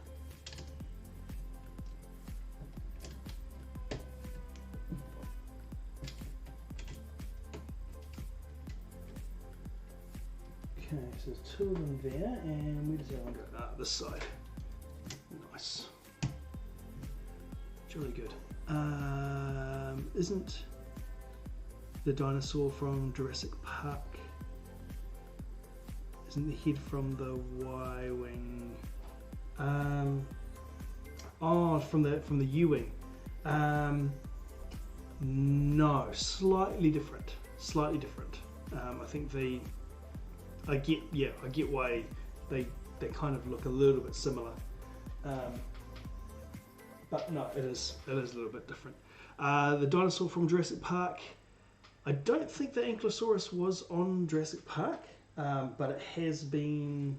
Yeah, we would have seen it when playing Ark. Yeah,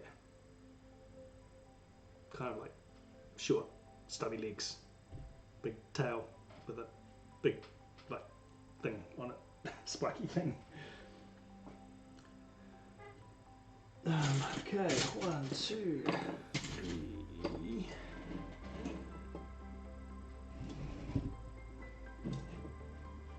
And one more of those. Here's number 4. Couple of those.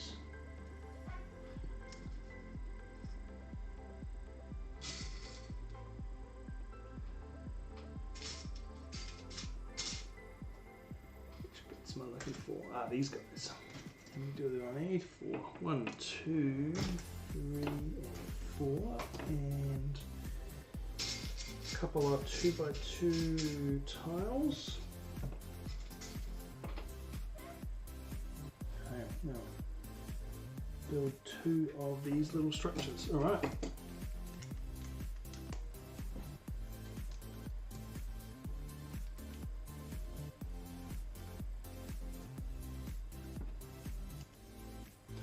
So that's what he's been building. So I just need to build another one of those.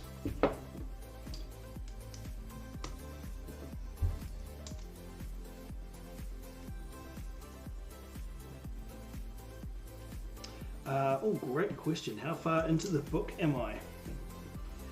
I am up to step 155 on page 85. So there are 460 odd pages and 1,379 steps. So yeah, it kind of feels like we're a long way into the book, but we really actually aren't. Yeah.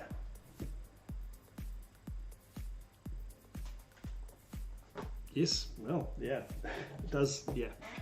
We have definitely made some amazing progress, but a long way to go.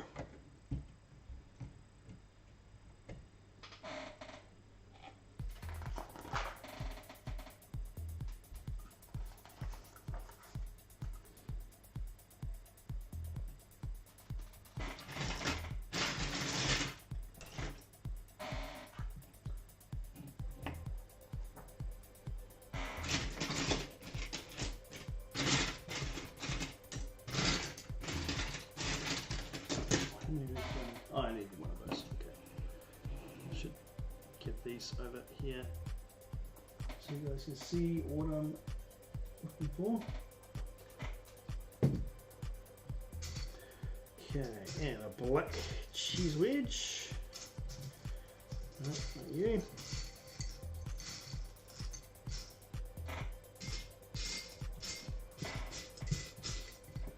Okay, cheese wedge. 12 of these studs, jumpers, 1, 2, 3, 4, 5, 6, 7, 8, 9, 10, 11, 12. Oh, I missed my Sesame Street moment. 1, 2, 3, 4, 5, 6, 7, 8, 9, 10, 11, 12. Okay,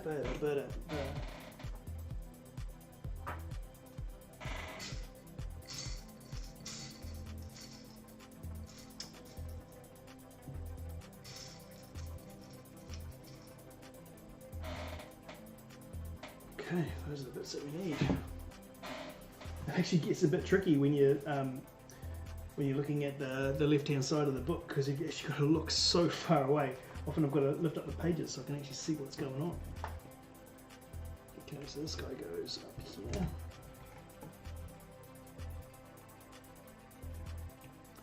This guy goes in the middle here.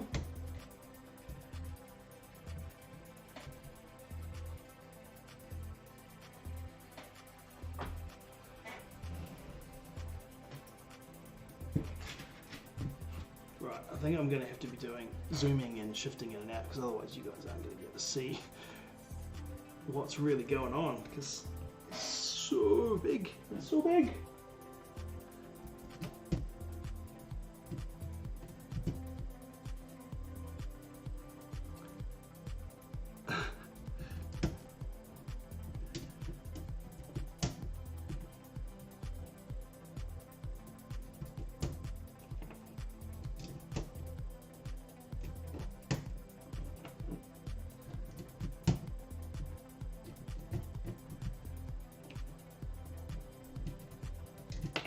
Oops.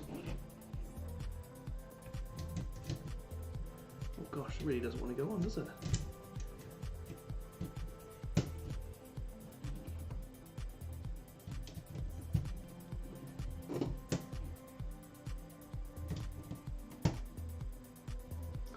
Now, oh, there's one more.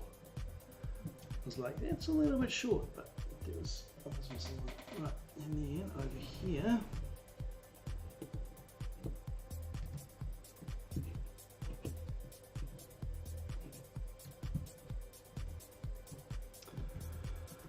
Okay, so now we actually have another quite large section to build. Well, not a large section, but a reasonably substantial section. I think maybe what we'll do is we'll build that. We'll build this next section and then we'll call it a day.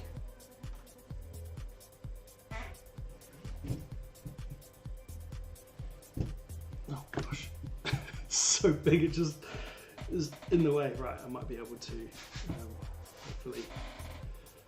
Oh, maybe I might need to put it over the other side of the desk.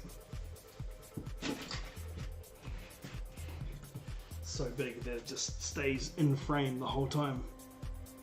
That bit. All right, that's a little bit more manageable, I think.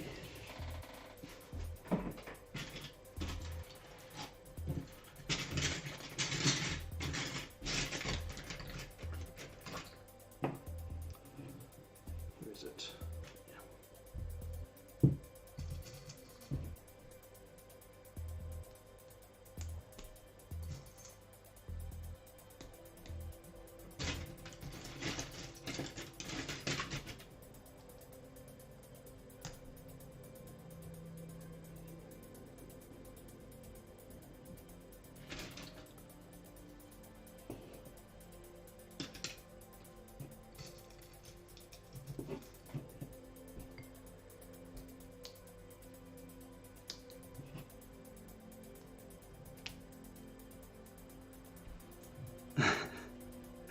Jovi's just set a new high score for chat participation.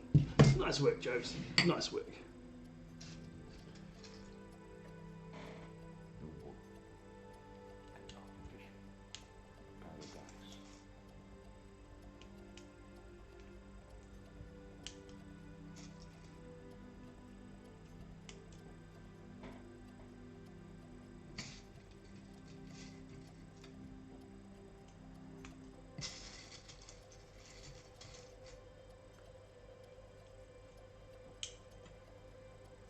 Okay, let's just double check that I've got all that right. I do. Jolly good. Jolly good show. Jolly good show. Chat.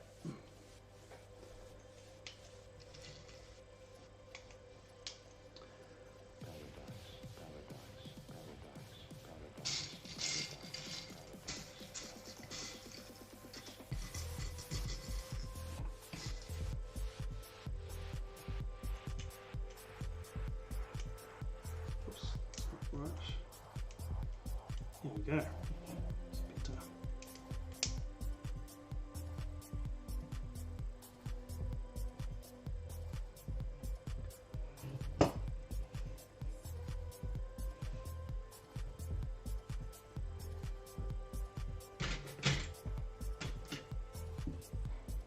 Okay, let's just make sure I'm following the steps right, because it's easy to jump on here.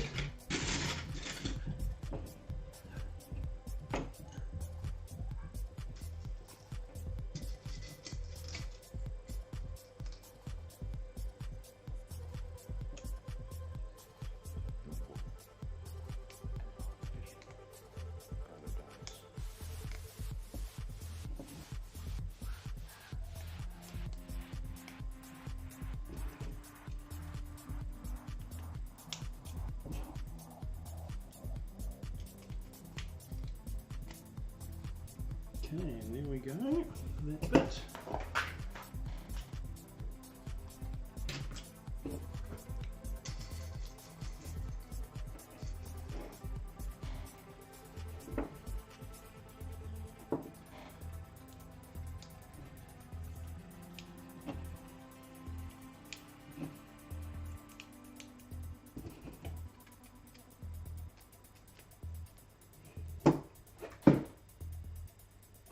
Ooh, fun, some plates.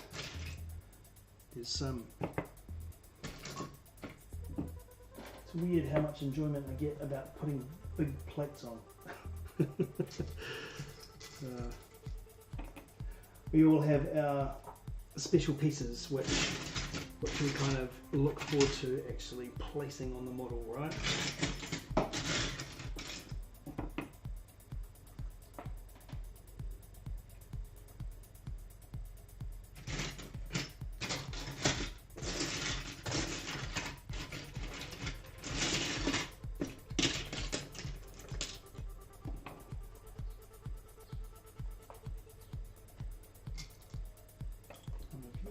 And 3 1x4.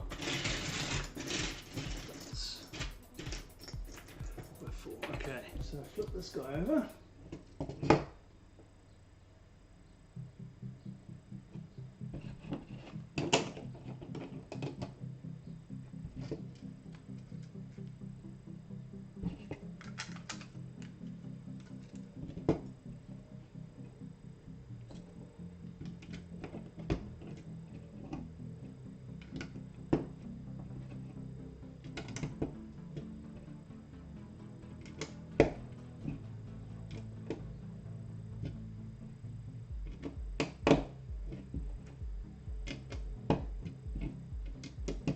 Just like that.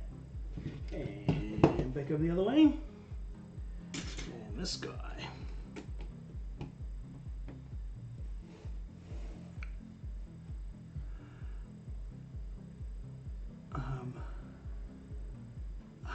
No, I literally did more than last live stream in a row. Oh, yeah.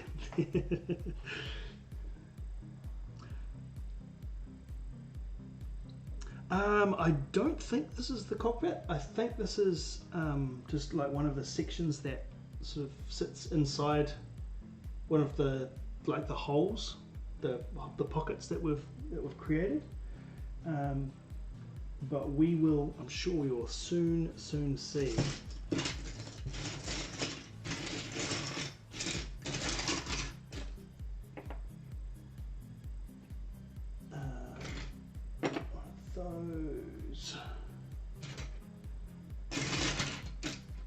Those.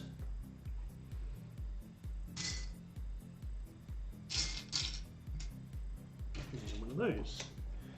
One thing I've noticed about Star Wars models in particular is they use a lot of the modern Star Wars models sets. They use these plates a lot.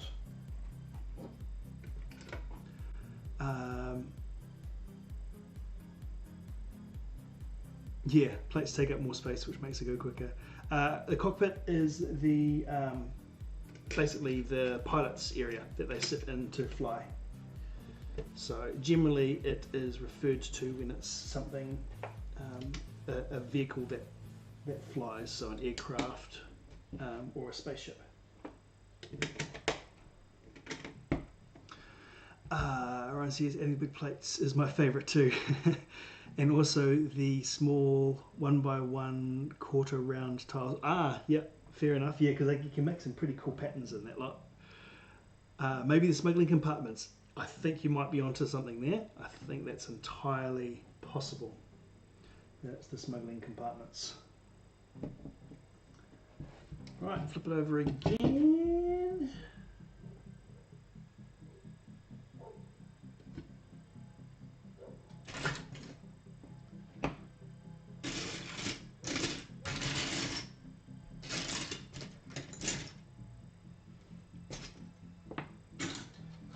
It's interesting now that we've got some of these pieces. Now I've only ever seen these in black for the minifig stands, like to put the minifigs on. I've never actually seen them in an actual model or an actual set, which you'd think that these would be used really often, but it's interesting. Interesting. So how does this just sit in there?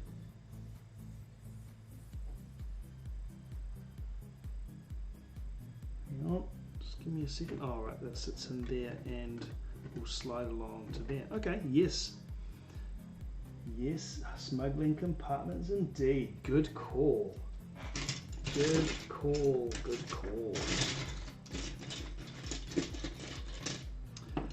Hello again, Rest in Pieces 83. Well, let me just finish this a little bit and I will catch you up on exactly what you have missed. So we have gotten through stage 2, which was essentially just pretty much just building the landing gear. So here we go, guys. So, yep, access to the lower compartment for smuggling compartments. That's cool. Nice.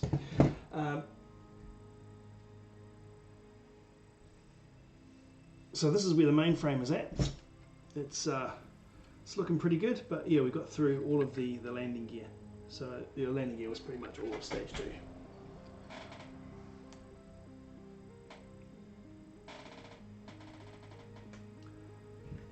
Right, flip that back over.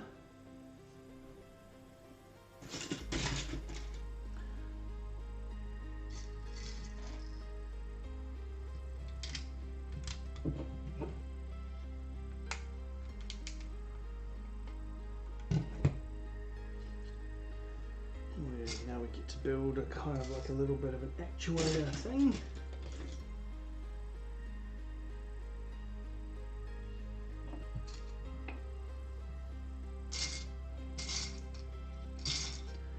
Let me just find the right bits. So that little black Technic rubber joiny bit, which is this guy here.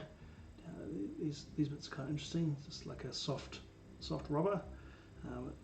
We used a couple of those in the Mac Anthem, which is pretty cool. Oh, I need 2 of those guys.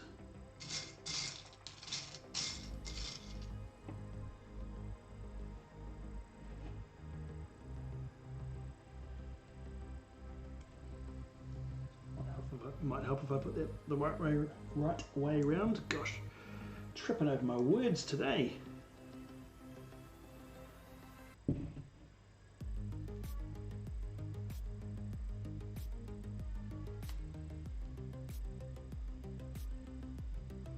Okay, so this guy goes on here like so.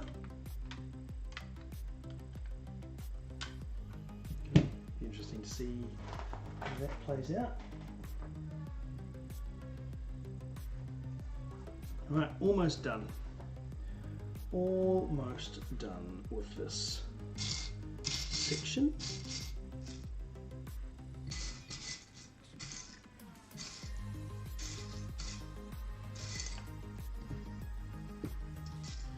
So what we're going to do is we're just going to finish off this little block, and then we're going to get it onto the main structure, and then we are going to call it a day, I think. As soon as I find this piece, gosh.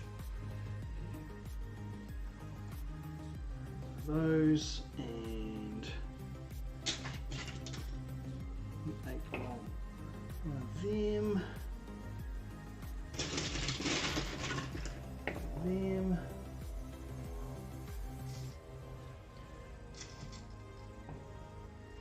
Gosh, lots of little one-off bits need to try and track down.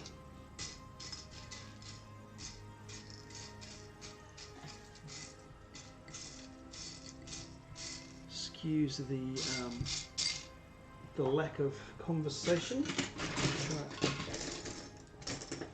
But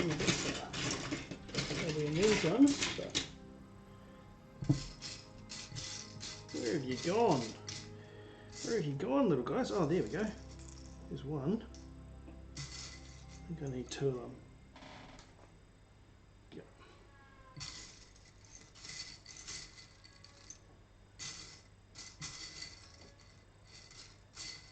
Surely the other one is in here too. Oh, yeah, there it is.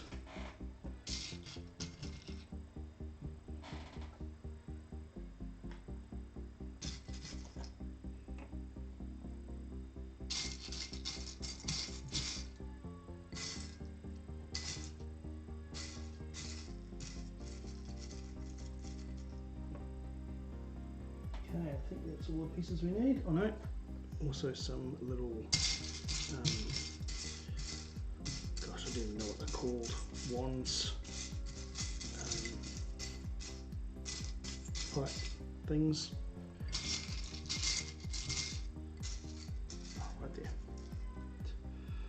Little, like, essentially just like a plastic stick. Right, I think that is all the pieces I need.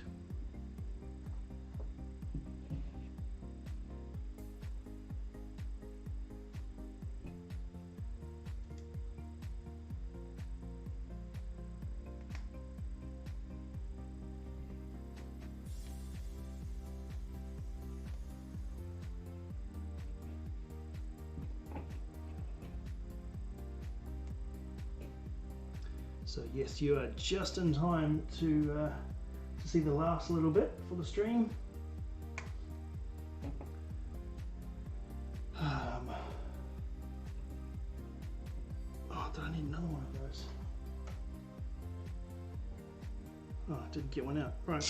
Turns out I didn't have all the parts. There's one missing. It's just the one. There it is. So you go on there, and you go on there.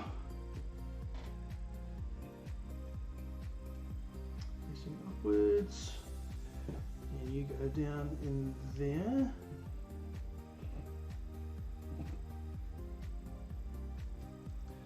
Go into there. Okay, right.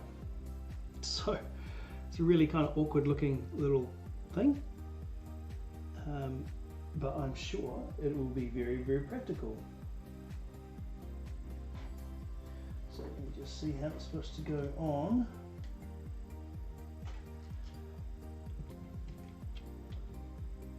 Ah, right, so it just sits on there. Ah, haha. It's not a smuggling compartment as such. I think it's a gun that drops down. Well, we will see.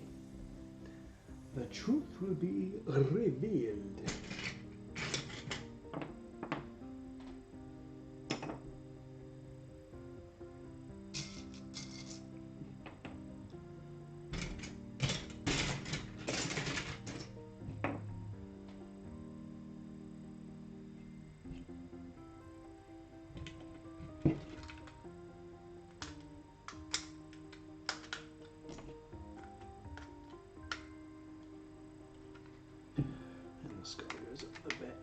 Here.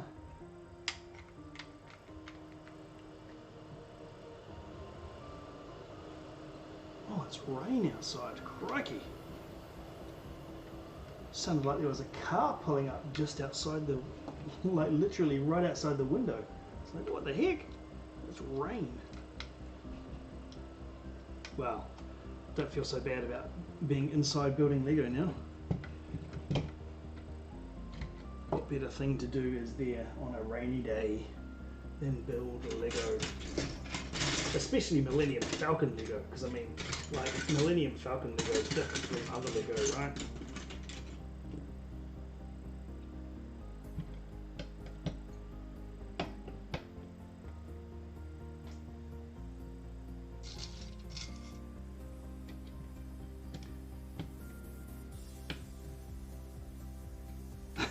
Conversation. This is it. A conversation. You're welcome. Yeah, thanks. Thank you. Thank you so much for contributing. Yeah. Your contributions are always incredibly valued.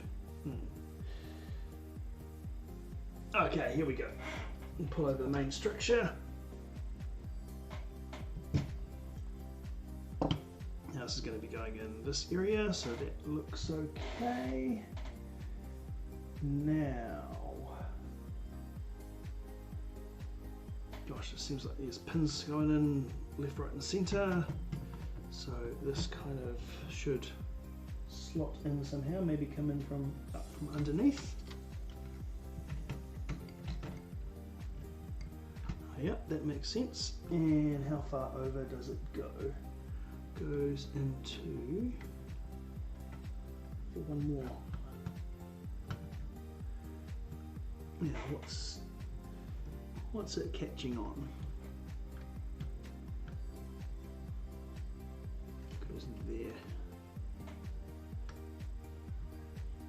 So let's get it in that on that side, and then see how it lines up the rest. Oh, it's catching on the landing gear. What have I done wrong?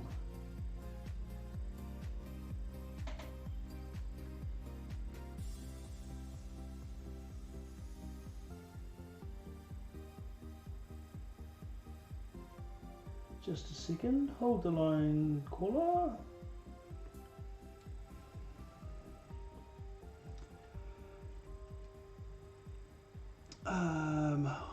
Do you think this is the best Lego set you have got? Yeah, I think so. Or maybe I've put that in the wrong place. I would think, yeah, I would say that this is the best set that I've got. I definitely enjoyed the Pirates of Barracuda Bay. That's got to be a close second, very, very close second. I think I have put the pin in the wrong place there. Oh no.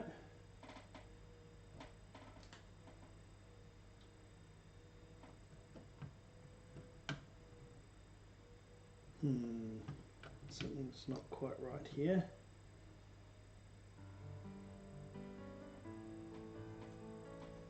Goes in, second one down, right next to the pin. Oh, right. I'm sure that looks like it's on an angle though.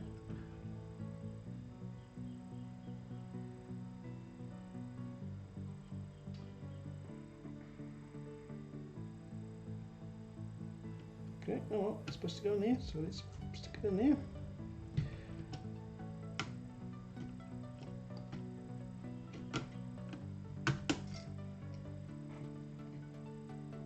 Yeah, that is on an angle. These ones over here that are in the wrong place.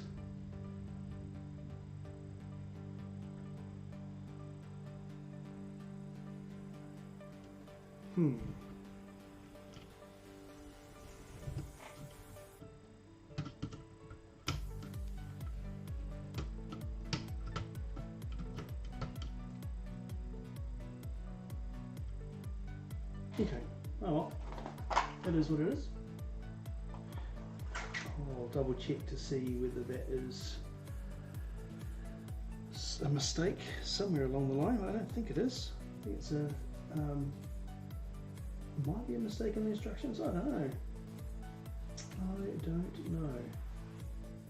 Surely not. Because if you say how it is in the instructions, it's actually on a one stud angle, which is really weird. So I think we'll just go with what we've got, and I think that is will address any issues that arise in the future. But for now, that is going to conclude today's stream, I think. Yeah, stay inside. There's storm coming to Tauranga. It's probably the one sweeping down through Auckland.